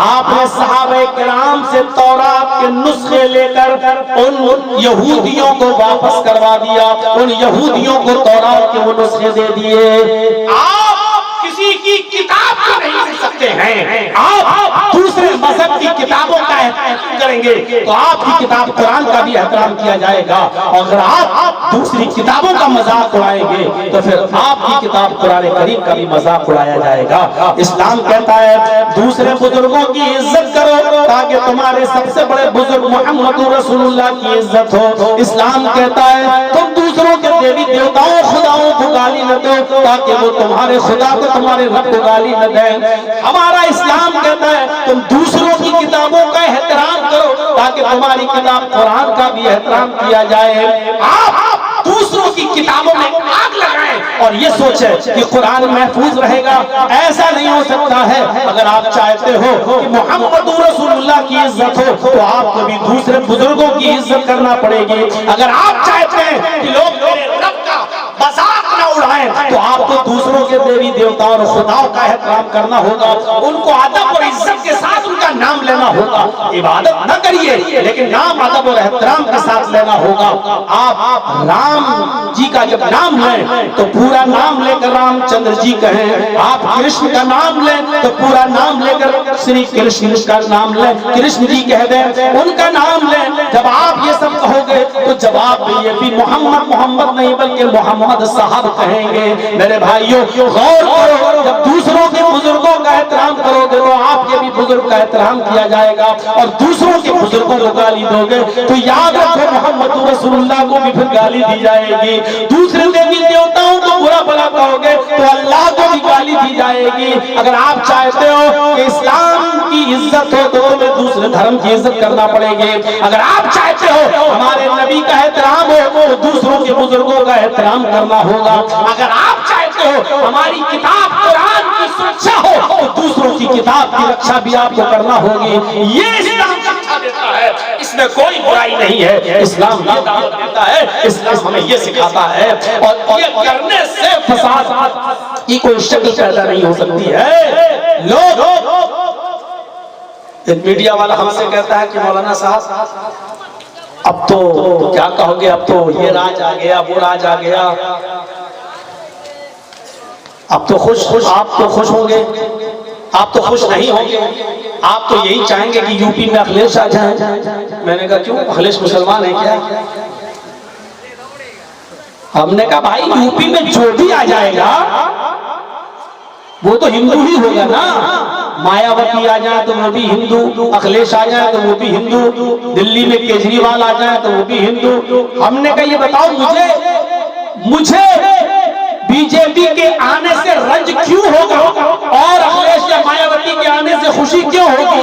हमारा अपना कोई आया है क्या? आप क्या अखिलेश को हिंदू नहीं मानते? आप क्या मायावती को हिंदू नहीं मानते? आप क्या और दूसरे लोगों को हिंदू नहीं मानते? मैंने कहा भाई है तो सब तुम्हारे ही लोग, अब आप सबको हिंदू न मानकर किसी एक को ही हिंदू माने तो इसमें हम क्या कर रहे हैं? हम तो सबको बराबर मानते हैं। हमारे लिए योगी जी की सरकार है तब भी हमारे लिए बराबर, अखिलेश आ जाए तब भी हमारे लिए बराबर, मायावती जी आ जाए तो क्या हमारे लिए नौकरियों का अंबार लगा देंगी? क्या हमें बहुत ज्यादा इज्जत मिल जाएगी? मेरे भाइयों, हमें रहना इसी मुल्क में है और आपके दरमियान में रहना है। हमारे लिए सब बराबर हैं, सब बराबर हैं। आप ये चाहें कि हमें हमारा मुकम्मल हक कोई पार्टी दे देगी तो ये हो नहीं सकता। कोई पार्टी नहीं है जो हमें हमारा मुकम्मल हक दे देगी। हमें अखिलेश आ जाए तब भी अपने हक के लिए भीख मांगना पड़ेगी, मायावती जी आ जाए तब भी भीख मांगना पड़ेगी। और आप बंगाल में क्या आप जो समझ रहे हैं बहुत अच्छी सरकार, तो क्या आपको भीख नहीं मांगना पड़ती है? या दूसरी आ जाए तो क्या आपको भीख नहीं मांगना पड़ेगी? मेरे भाइयों, भीख तो मांगना पड़ेगी आपको। सरकार कोई भी आ जाए, हम और आप इस दौर में गदाई लेकर भीख का प्याला लेकर खड़े हुए हैं। जो कौम इमामत के लिए पैदा हुई थी, जो कौम सरदार बनने के लिए पैदा हुई थी, आज वो अपने हाथ में भीख का कटोरा लिए खड़ी है। वो कोई सबके सामने आप कटोरा लिए खड़े हैं। ममता बनर्जी है तब भी कटोरा, कांग्रेस की सरकार आ जाएगी फिर भी आपके हाथ में कटोरा ही रहेगा। आपके ज्योति बसु के बाद आपके बाद और कोई कम्युनिस्ट की सरकार आ जाएगी, वामपंथियों की आ जाएगी, तब भी आपको कटोरा लेके भीख मांगना पड़ेगा। आप चाहो कि हम इमाम बन जाए तो आप नहीं बन सकते हैं, आप चाहो तो आप प्रेसिडेंट बन जाओ तो नहीं बन सकते हैं। ये अलग बात है कि कोई कम जहरीला है, कोई ज्यादा जहरीला है, बस ये जहरीले सब है हमारे लिए। लेकिन ये अलग बात है कि कोई ज्यादा जहरीला है, कोई कम जहरीला है। मेरे भाइयों, ये सच्ची बात है, इसको बर्दाश्त करना पड़ेगा आपको भी, आपके बाप को भी और इस समाज को भी और सोसाइटी भी। क्योंकि हम मुत्तफिक होना जानते नहीं है, हम मुत्तहिद होना जानते नहीं है। हमारे पास अपनी कोई पार्टी नहीं है, हमारे पास अपना कोई लीडर नहीं है, हमारे पास अपना कोई रहबर नहीं है, हमारे पास अपना कोई रहनुमा नहीं है। और हमारे पास अपना रहबर और अपना रहनुमा जब होता है तो उसके मुकाबले में हम दूसरा भी आते हैं, हम दूसरा भी खड़ा कर देते हैं। हम किसी एक को अपना मानने के लिए तैयार ही नहीं है। जब नहीं है तो ये दिन देखना पड़ेंगे। देखो, चाहे खुशी खुशी देखो या रंज गम और आलम के साथ देखो, लेकिन ये दिन देखना पड़ेंगे। यही दिन देखना हमारा मुकद्दर है, यही हमारी किस्मत है, यही हमारी तकदीर है, यही हमारे भविष्य में लिखा है, यही हमारा नाम अमाल है। मेरे प्यारे साथियों, ये दिन हमें जो देखना पड़ रहे हैं वो अपनी बेवफाई और अपनी कमजोरी से हमें देखना पड़ रहा है। कोई नहीं ये दिन देखना, हमें तो अमन और अमान कायम करना है, शांति बहाल करना है। इस्लाम वो मजहब है जो इंसानियत का एहतराम,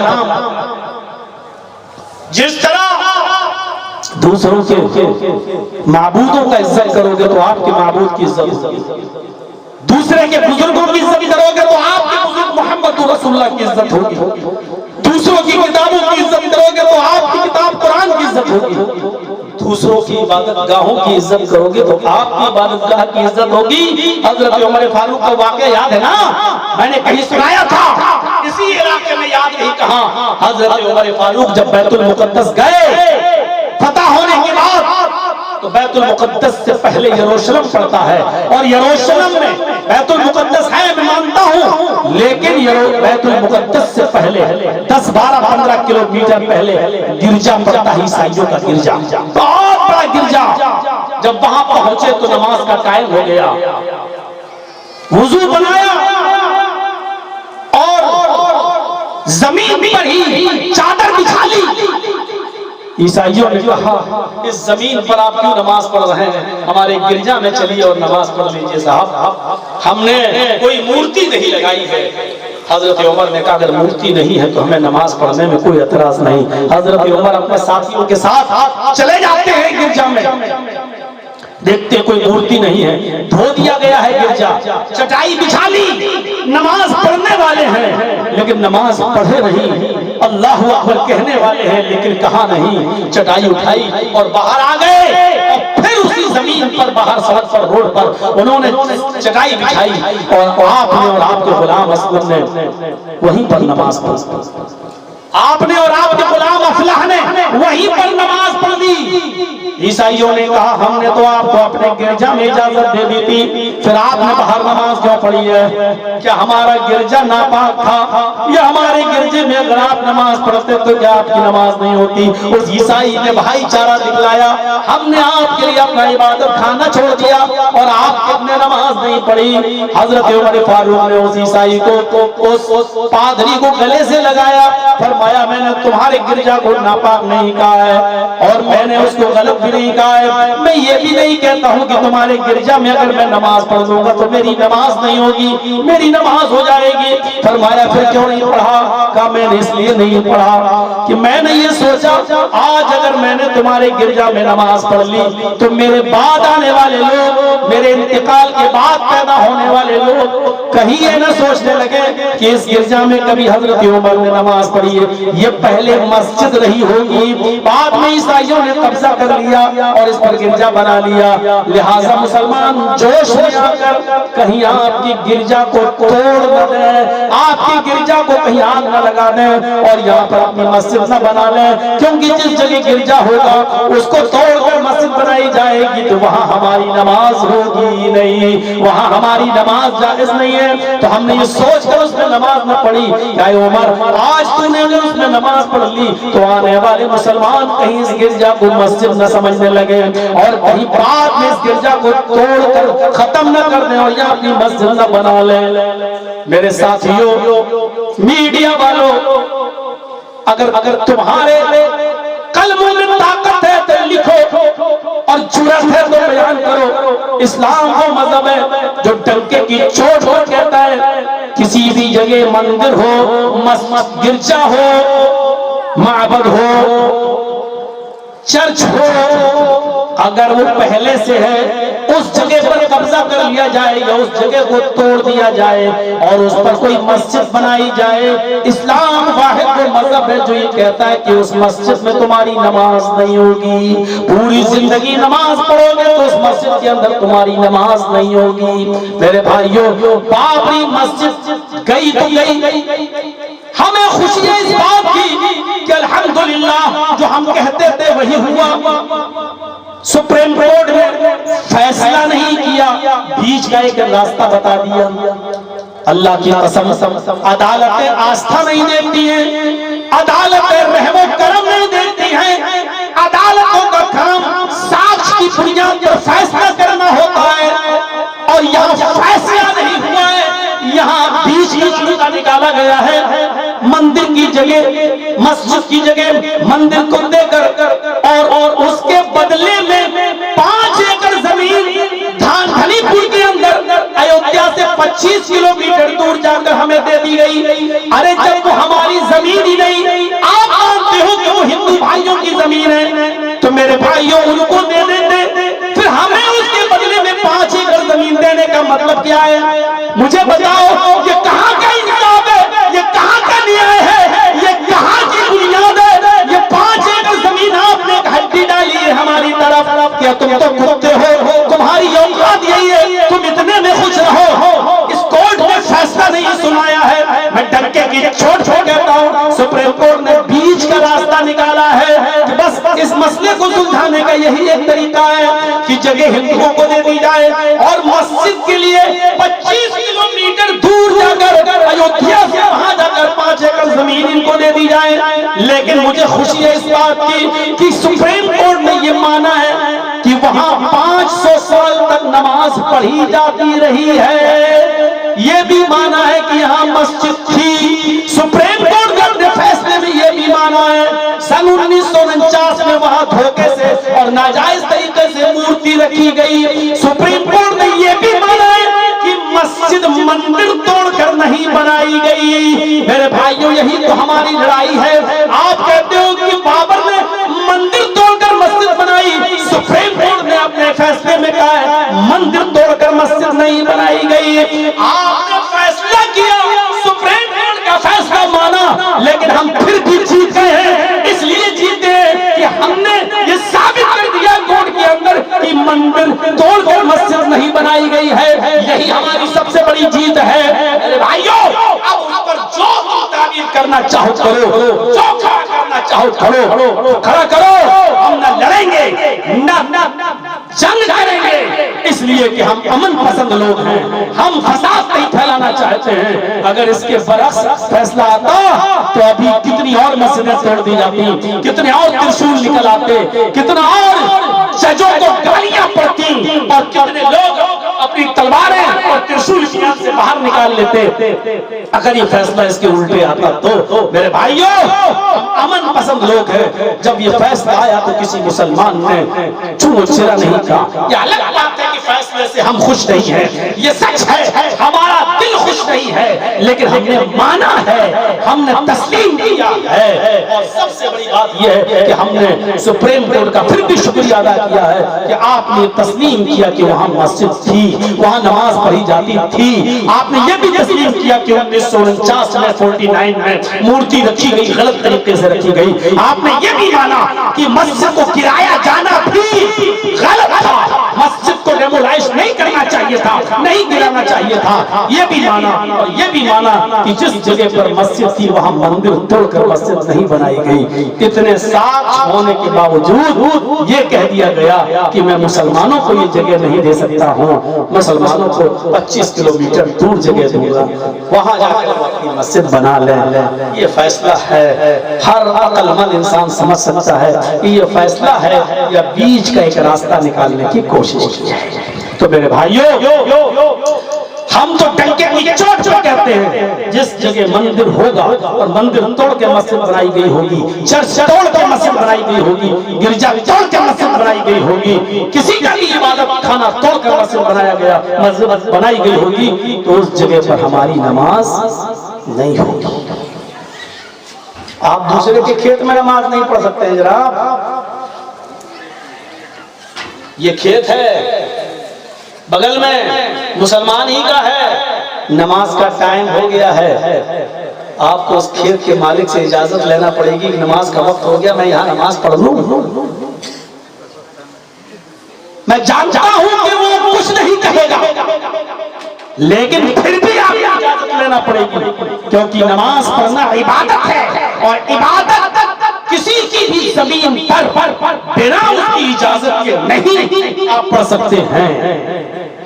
कुर्बानी करना एक इबादत है। आपने कोई बकरा या जानवर कुर्बानी की नियत से ले लिया है और आपका वो जानवर चरचे चरते खाते पीते आपके किसी मुसलमान भाई के खेत में चला गया और वहां से थोड़ी सी घास खा ली, वहां से थोड़ा सा चारा खा लिया, और आपको मालूम है कि मेरे कुर्बानी के बकरे ने दूसरे के खेत में जाकर चारा खाया है, घास खाई है, तो आप उस वक्त तक कुर्बानी नहीं कर सकते हो जब तक कि उस घास की, उस चारे की इतनी कीमत आप उस मुसलमान को नहीं देंगे जिसका वो खेत है, जिसका कि वो जमीन पर चरा है और खाया है। ये अलग बात है कि वो बेचारा ना ले और कहते चलो कुर्बानी का जानवर है कोई बात नहीं, हम नहीं लेंगे, लेकिन आपको उसकी कीमत देना पड़ेगी, और जब तक आप नहीं देंगे आपकी कुर्बानी नहीं होगी। मेरे भाइयों, तसव्वुर करें, इस्लाम ये कहता है कि जिसकी जमीन होगी उसकी जमीन पर आपको इजाजत लेना पड़ेगी। हजरत मोहम्मद रसूलुल्लाह सल्लल्लाहु अलैहि वसल्लम ने जब मस्जिद नबी की बुनियाद डाली और मस्जिद नबी बनकर तैयार, लेकिन उसको बड़ा करने के लिए आपको और जमीन की जरूरत पेश आई। जब उसको भर गई तो बड़ी करने के लिए तो आपने जमीन खरीदी 2 यतीम बच्चों से, उन बच्चों के माँ बाप नहीं थे, आपने 2 यतीम बच्चों से जमीन खरीदी, उन यतीम बच्चों ने जमीन दे दी। लीजिए, अल्लाह के रसूल मैं खुशी से ये जमीन दे रहा हूँ, देखिए मैं खुशी से जमीन दे रहा हूँ, इस जगह पर मस्जिद बनाइए, मैं अपनी तरफ से ये जमीन दे रहा हूँ। अल्लाह के नबी ने फरमाया नहीं, पैसा बताओ, अल्लाह के नबी मैं खुशी से दे रहा हूं और आप पैसे की बात कर रहे हैं। आपने कहा नहीं, कीमत बताओ, बगैर कीमत के तुम्हारी जमीन नहीं ली जाएगी। उन्होंने कहा अल्लाह के नबी क्या सवाब पाने का हक मुझे नहीं है? अल्लाह के नबी ने कहा तुम्हें सवाब मिलेगा, लेकिन कीमत बताओ। अल्लाह के नबी ने कीमत ही ले लूंगा तो सवाब कहां? फरमाया अल्लाह नियत के मुताबिक तुम्हें सवाब देगा, क्योंकि तुम्हारी नियत तो है फ्री में देने की, लेकिन मैं फिर भी कीमत दूंगा, इस नियत में तुम्हें सवाब मिलेगा। उन्होंने कहा अल्लाह के नबी फिर आप खुशी से जो देना चाहे दे दें। आप लोगों से पूछा कितने की जमीन होगी, लोगों ने बताया इतने इतने की होगी। 10, 15, 20, 25 लोगों से पूछा, फिर भी आपने जितना तखमीना था उससे ज्यादा ही दो यतीम बच्चों को उसकी कीमत दी, और फिर वो जमीन ली और वहां मस्जिद को बढ़ाया, उसकी तौसीह की, उसको आगे बढ़ाया। लोगों ने कहा अल्लाह के नबी जब फ्री में मिल रही थी, वो यतीम बच्चे पैसा भी नहीं ले रहे थे, तो आपने जबरदस्ती उनको पैसा क्यों दिया? आपने उसकी कीमत क्यों दी? जब फ्री में मिल रही थी तो आपने कीमत क्यों दी?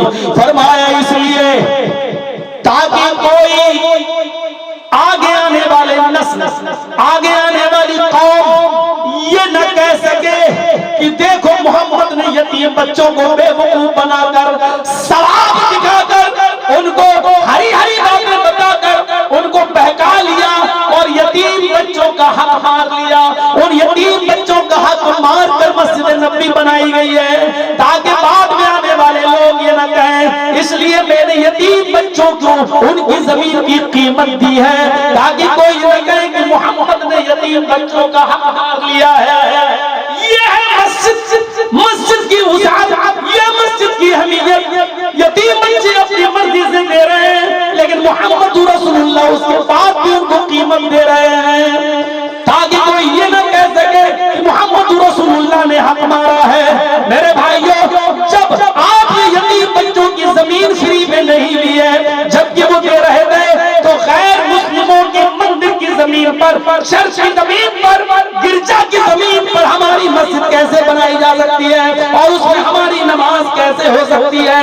हजरत उमर ने गिरजा में इसलिए नमाज नहीं पढ़ी कि बाद में आने वाले लोग उसको मस्जिद न समझने लगे और उसको डेमोलाइज न कर दें, उसको तोड़ न दें और उसकी मस्जिद न बना लें। ये हमारा इतिहास रहा है, ये हमारी हिस्ट्री रही है, ये हमारी तारीख रही है। मेरे भाइयों, मेजॉरिटी है आपकी, जो कहना हो कह सकते हो, अब जो होना था वो तो हो ही चुका। कहना ये चाहता हूं कि दूसरों की इबादत, घरों की हिफाजत करोगे तो आपकी भी इबादतगाह की हिफाजत होगी। इस्लाम इंसानियत का सबसे बड़ा अलमबरदार है, एहतराम इंसानियत बतलाता है, और जितना इंसानियत और मानवता इस्लाम के अंदर है, दूसरे मजहब के अंदर नहीं मिलेगी। कहीं कहा गया है एक मनुष्य, एक इंसान के कत्ल को पूरी दुनिया के इंसानों का कत्ल किसी धर्म के अंदर मिलता है?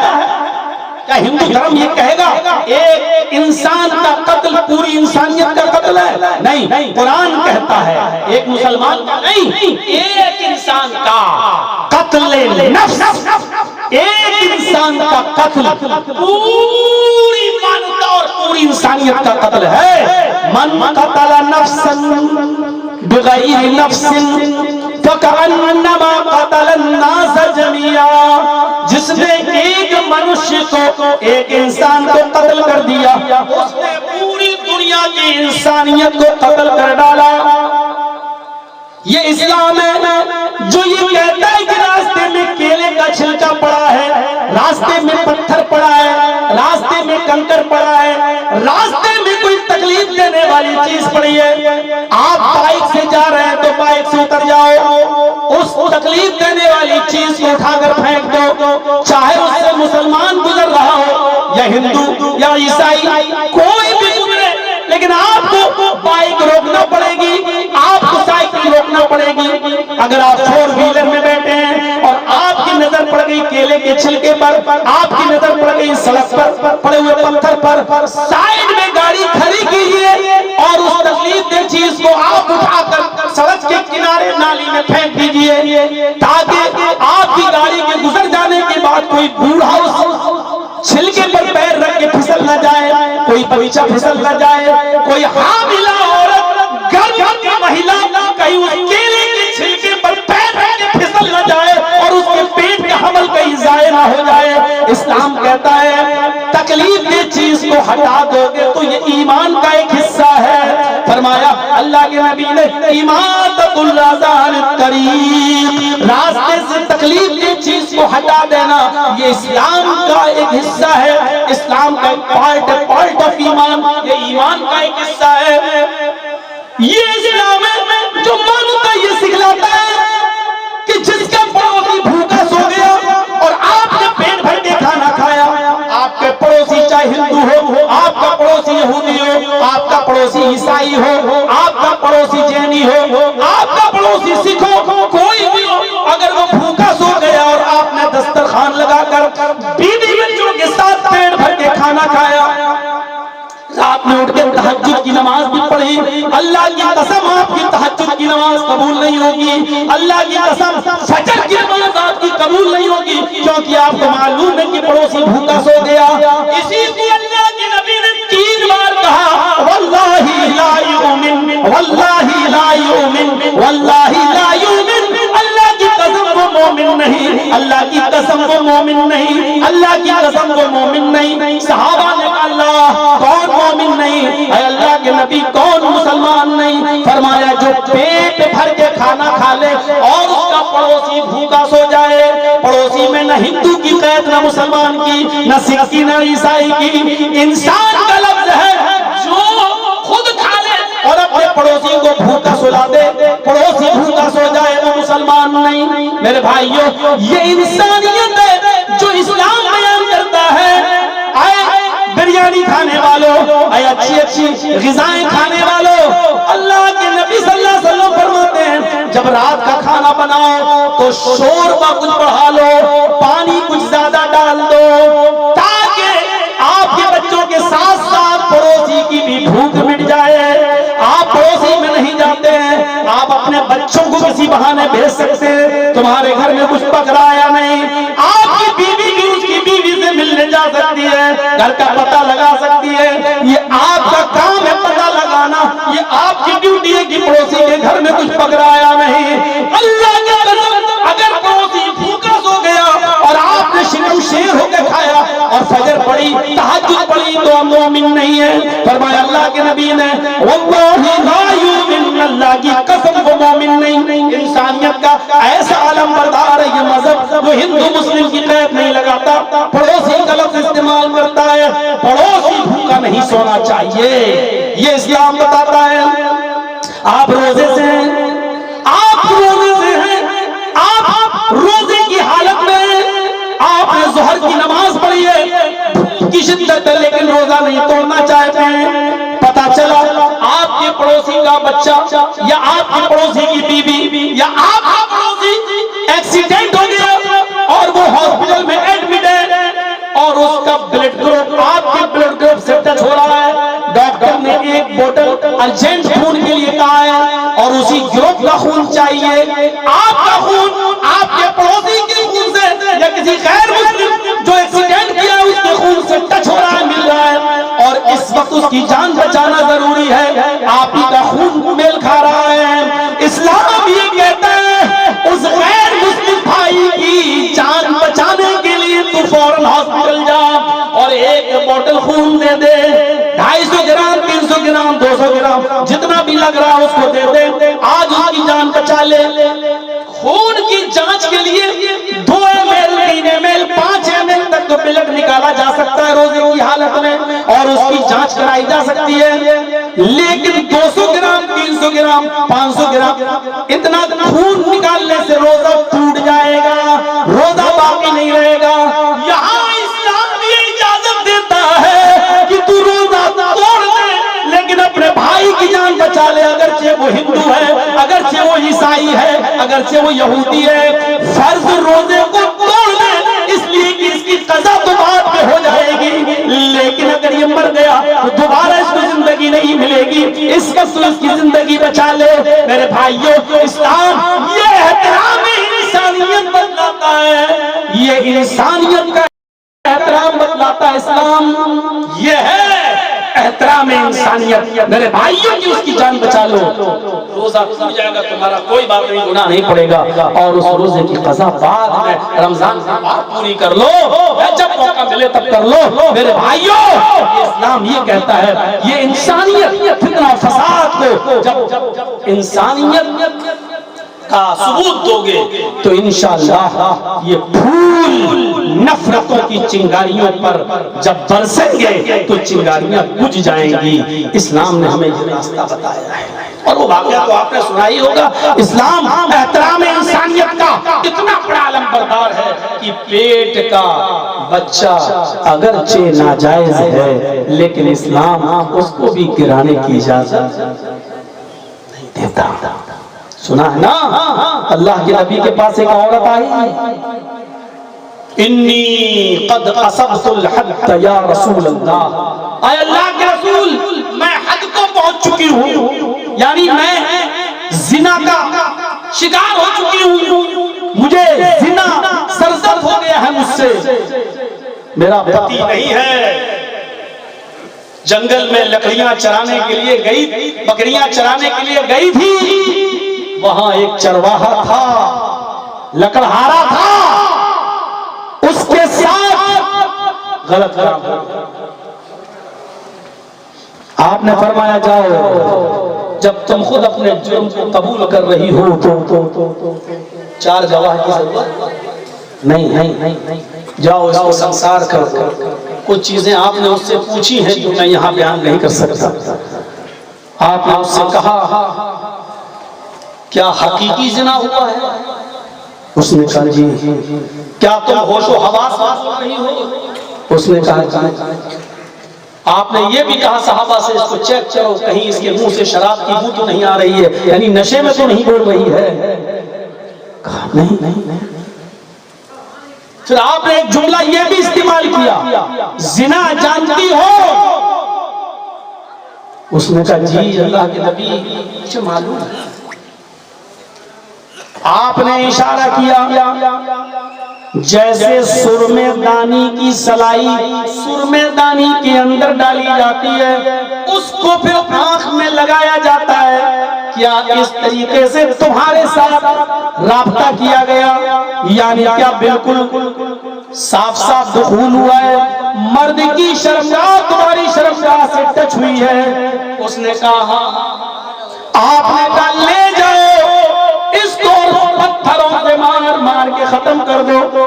मर्द को दौड़ा दौड़ा के मारा जाएगा, मर्द को जमीन में नहीं दफन किया जाएगा, मर्द को बीच में खड़ा करके चारों तरफ लोग खड़े हो जाएंगे। बहुत आसान है ना, कितनी आसानी के साथ हम ये जुर्म कर लेते हैं, लेकिन इसकी सजा सुनकर रूह कांप जाए।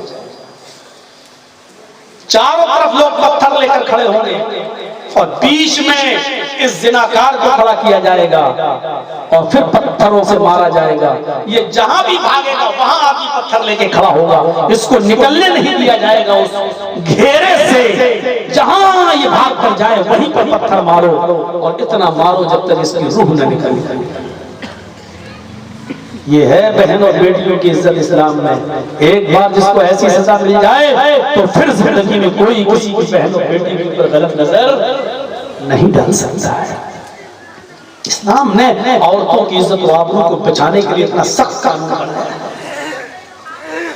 अब जो खुद ही टिकटॉक और इंस्टाग्राम पे डांस करती फिरें और अपने सरों के दुपट्टे उतार दें और वीडियो बनाने लगे, अपने जिस्मों की नुमाइश करने लगे और लड़कों को खुद दावत दें कि आओ हमारे जिस्मों को देखो और कुत्तों की तरह नाच डालो, आओ मैं तुम्हें अपनी बॉडी दिखा दिखा कर तुमको दावतें जिना दे रही हूं, आओ मेरे जिस्म से खेलो। तो उसका क्या इलाज है मेरे भाइयों? उसका क्या इलाज है? कितनी बेगैरत है वो लड़की जो इंस्टाग्राम पर गानों के साथ इस तरीके की वीडियो बनाकर शेयर करती है, और उससे बड़ा भलुआ है उसका बाप जो अपनी बेटी के इस डांस को देखकर खुश होता है और यूट्यूब पर आने वाली इस कमाई को खाता है अपनी बेटी से। उससे बड़ा नाकारा और नालायक है उसका वो बाप, बल्कि अरबी में तय्यूस है उसका बाप, उर्दू में भलुआ बाप जो अपनी बेटी की इस हरकत को देखकर खामोश है और कुछ भी बोलता है उसका पाप।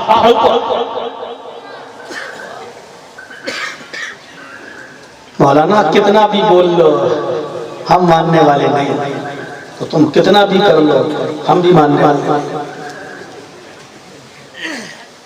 तसव्वुर करें कहाँ बैठे, लेकिन औरत को सीने के बराबर जमीन में गाड़ा जाएगा और उसके बाद उसको पत्थरों से मारा जाएगा। जाओ ले जाओ इसको पत्थर से खत्म। जाने लगे, साहबा ने कहा चल चल चल चल। उसने कहा आहिस्ता आहिस्ता चल। क्यों? कहा पेट में बच्चा है, हमल है। आए, आए, आए, आए। इसी आदमी के साथ जिना हुआ है, इसी का बच्चा।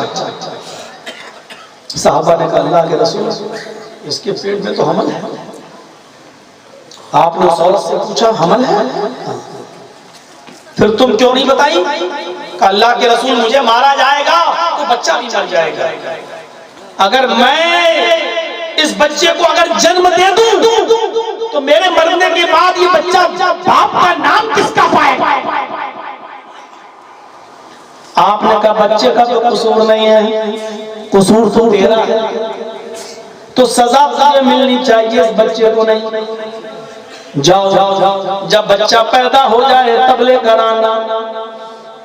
जाओ जब बच्चा पैदा हो जाए तब लेकर आना। वो औरत गई। 9 महीने के बाद जब बच्चा पैदा हो गया तब आई। आपने कहा कौन? 9 महीने में आपको भी याद नहीं? कौन? कहा मैं वही औरत हूँ, ये मेरा बच्चा है, अब पैदा हुआ है। आपने कहा अच्छा अच्छा अच्छा, लाओ इस बच्चे को मुझे दे दो। उस औरत ने वो बच्चा मोहम्मद रसूलुल्लाह की गोद में दे दिया। आपने साहबा से कहा जाओ अब इस औरत को संसार कर दो, एक नाजायज बच्चा है, जिना की पैदावार है। और मोहम्मद रसूलुल्लाह अपने मुबारक हाथों में उस बच्चे को लिए हुए हैं, इसलिए कि उस बच्चे का कसूर नहीं है। एक नाजायज बच्चे को भी अपनी गोद में लिए हुए। जब वो औरत जाने लगी, पीछे मुड़ के कहती है अल्लाह के रसूल, हर मरने वाले से आखिरी ख्वाहिश पूछी जाती है, क्या मैं इस बच्चे को आखिरी मर्तबा अपना दूध पिला सकती हूँ? मोहम्मद रसूलुल्लाह ने इजाजत दे दी। उसने बच्चा लिया, चेहरा घुमाया, अपनी पिस्तान से लगा लिया और बच्चा खुद से जब दूध छोड़ दिया तो उसने नबी को दे दिया, लीजिए। बच्चा हंसने लगा, लेकिन उस बच्चे के मुंह में दूध लगा हुआ था। और अब जाने लगी, अल्लाह के नबी उस बच्चे के मुंह में लगा हुआ दूध देखते हैं, उस औरत को देखते हैं जो जो मरने के लिए जा रही है। उस बच्चे फिर दूध देखते हैं, फिर उस औरत की तरफ देखते हैं, आवाज देते हैं इस बच्चे की माँ इधर आ। मोहम्मद इतना बड़ा जालिम नहीं हो सकता, ये बच्चे का दूध तेरी पिस्तान में मौजूद है और अभी माँ के दूध के अलावा कोई दूसरा दूध इसको सूट भी नहीं करेगा, फायदा भी नहीं देगा। अभी इस बच्चे की ग़िज़ा तेरी पिस्तान में, ये बच्चा पकड़, इस बच्चे को अपने घर ले जा और जब तक ये बच्चा तेरा दूध पीता रहेगा तुझे सजा नहीं दी जाएगी। अब तुझे सजा तब दी जाएगी जब ये बच्चा दूध पीना छोड़ दे, रोटी खाने लगे, तब मैं तुझे सजा दूंगा। एक मुजरिमा औरत है, जुर्म किया है और अपने जुर्म को एक्सेप्ट भी कर रही है और इस गुनाह से जल्दी पाक भी होना चाहती है, मरने के लिए भी बेचैन है। पता नहीं मुझे अगर ऐसे मौत आ गई तो जहन्नम में चलूंगी, अगर मैंने इस दुनिया में इस्लामी सजा पाली तो अल्लाह मुझे जहन्नम से नजात दे देगा, क्योंकि मैंने इस दुनिया में इस जुर्म की सजा हासिल कर ली है। वो अपने बच्चे की मोहब्बत को भी कुर्बान कर रही है, लेकिन नबी अकरम कह रहे हैं कि नहीं, जब तक ये बच्चा दूध न छोड़ दे और रोटी न खाने लगे तब तक तुझे सजा न दी जाएगी। वो औरत उस बच्चे को लेके चली गई। और उनके बच्चे 1.5 साल 2 साल में दूध छोड़ते हैं। इस औरत ने जल्दी रोटी खाना सिखा दिया और 1 साल में ही बच्चा रोटी खाने लगा। ये लेके आई, अल्लाह के नबी देखिए, अब मत कहिएगा इस बच्चे ने रोटी खाना शुरू कर दी है, मैंने दूध छुड़ा दिया है। आपने फरमाया ठीक है। उस बच्चे को अपनी गोद में लिया और फरमाया सहाबा अब मेरे पास भी गुंजाइश नहीं है, अल्लाह की किताब में भी गुंजाइश नहीं है, अगर होती तो मैं इस औरत को और मोहलत दे देता, लेकिन अब कोई गुंजाइश नहीं है।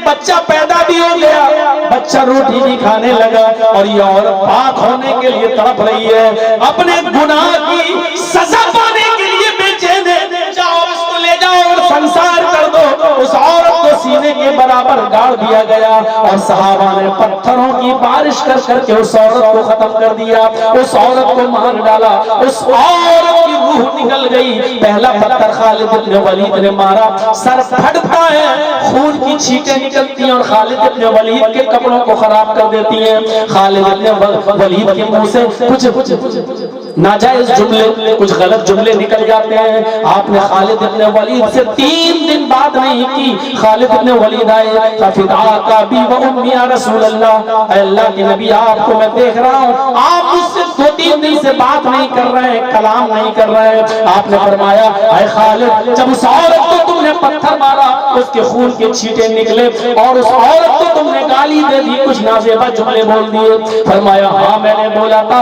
ऐ अल्लाह के नबी, वो जानिया औरत, वो बदचलन औरत, उसके खून की छींटों ने मेरे कपड़े नापाक कर दिए, इसलिए गुस्सा आ गया था। फरमाया खालिद फिर तुम उस औरत को जानिया कह रहे हो? अरे उससे तो जिंदगी में एक बार जिना का सुदूर हुआ, वो आदतन जानिया नहीं थी, वो बदचलन नहीं थी, उसने अपनी जिंदगी में इससे पहले कभी जुर्म नहीं किया था, उसका पति नहीं था, वो जंगल में गई और अपने आप पर कंट्रोल न कर सकी और किसी चरवाहे के साथ जंगल के दामन में उसने जुर्म कर लिया। लेकिन उसने फिर एहसास किया, उसको फील हुआ कि मैंने गलत काम किया।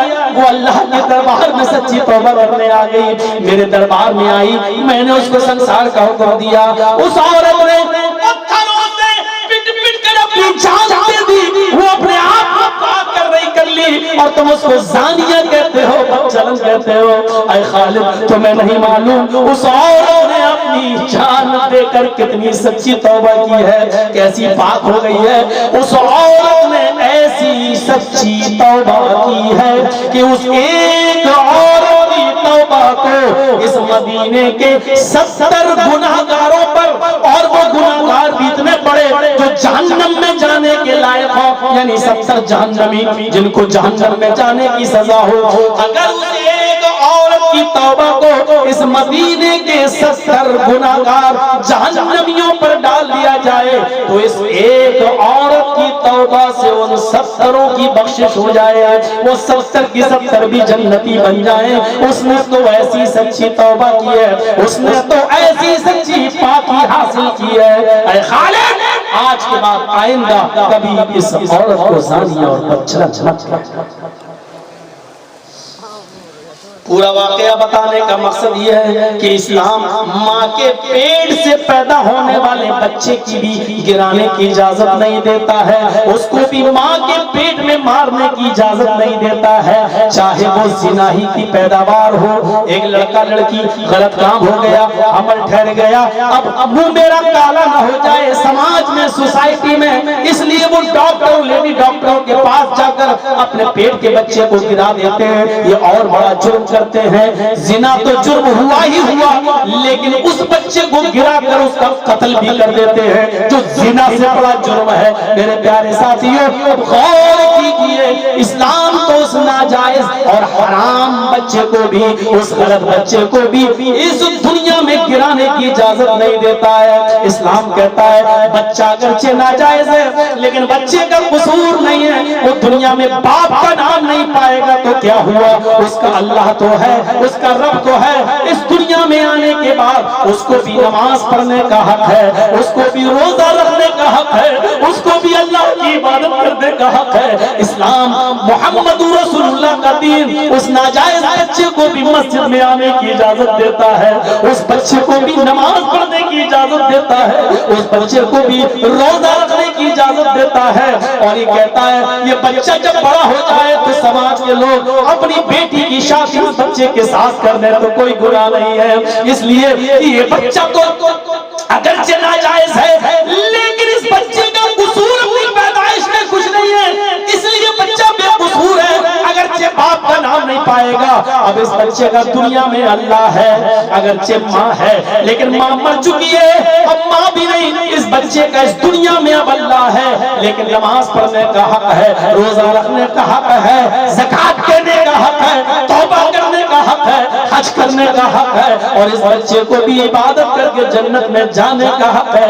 इस्लाम उस नाजायज बच्चे को भी गिराने की इजाजत नहीं देता, उसको भी मारने की इजाजत नहीं देता। ये इस्लामी तालीम है, ये इंसानियत का एहतराम है।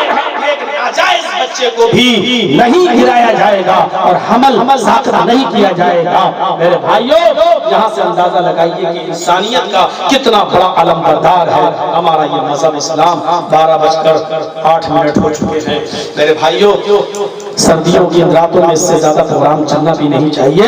तो एहतराम इंसानियत और अमन व अमान और शांति को कैसे कायम किया जाए, इस टॉपिक पर मैंने ये बातें आपके सामने रखी हैं। हम दुआ करते हैं अल्लाह ताला से कि अल्लाह आमीन हमें अपने माशरे में, अपने समाज में, अपनी सोसाइटी में अल्लाह हमें अमन कायम करने की तौफीक अता फरमा, फितना और फसाद से हमारे माशरे को पाक फरमा दे, हमें झगड़े और लड़ाइयों से रोकने के लिए थोड़ा सा झुकने की अल्लाह हमें तौफीक अता फरमा।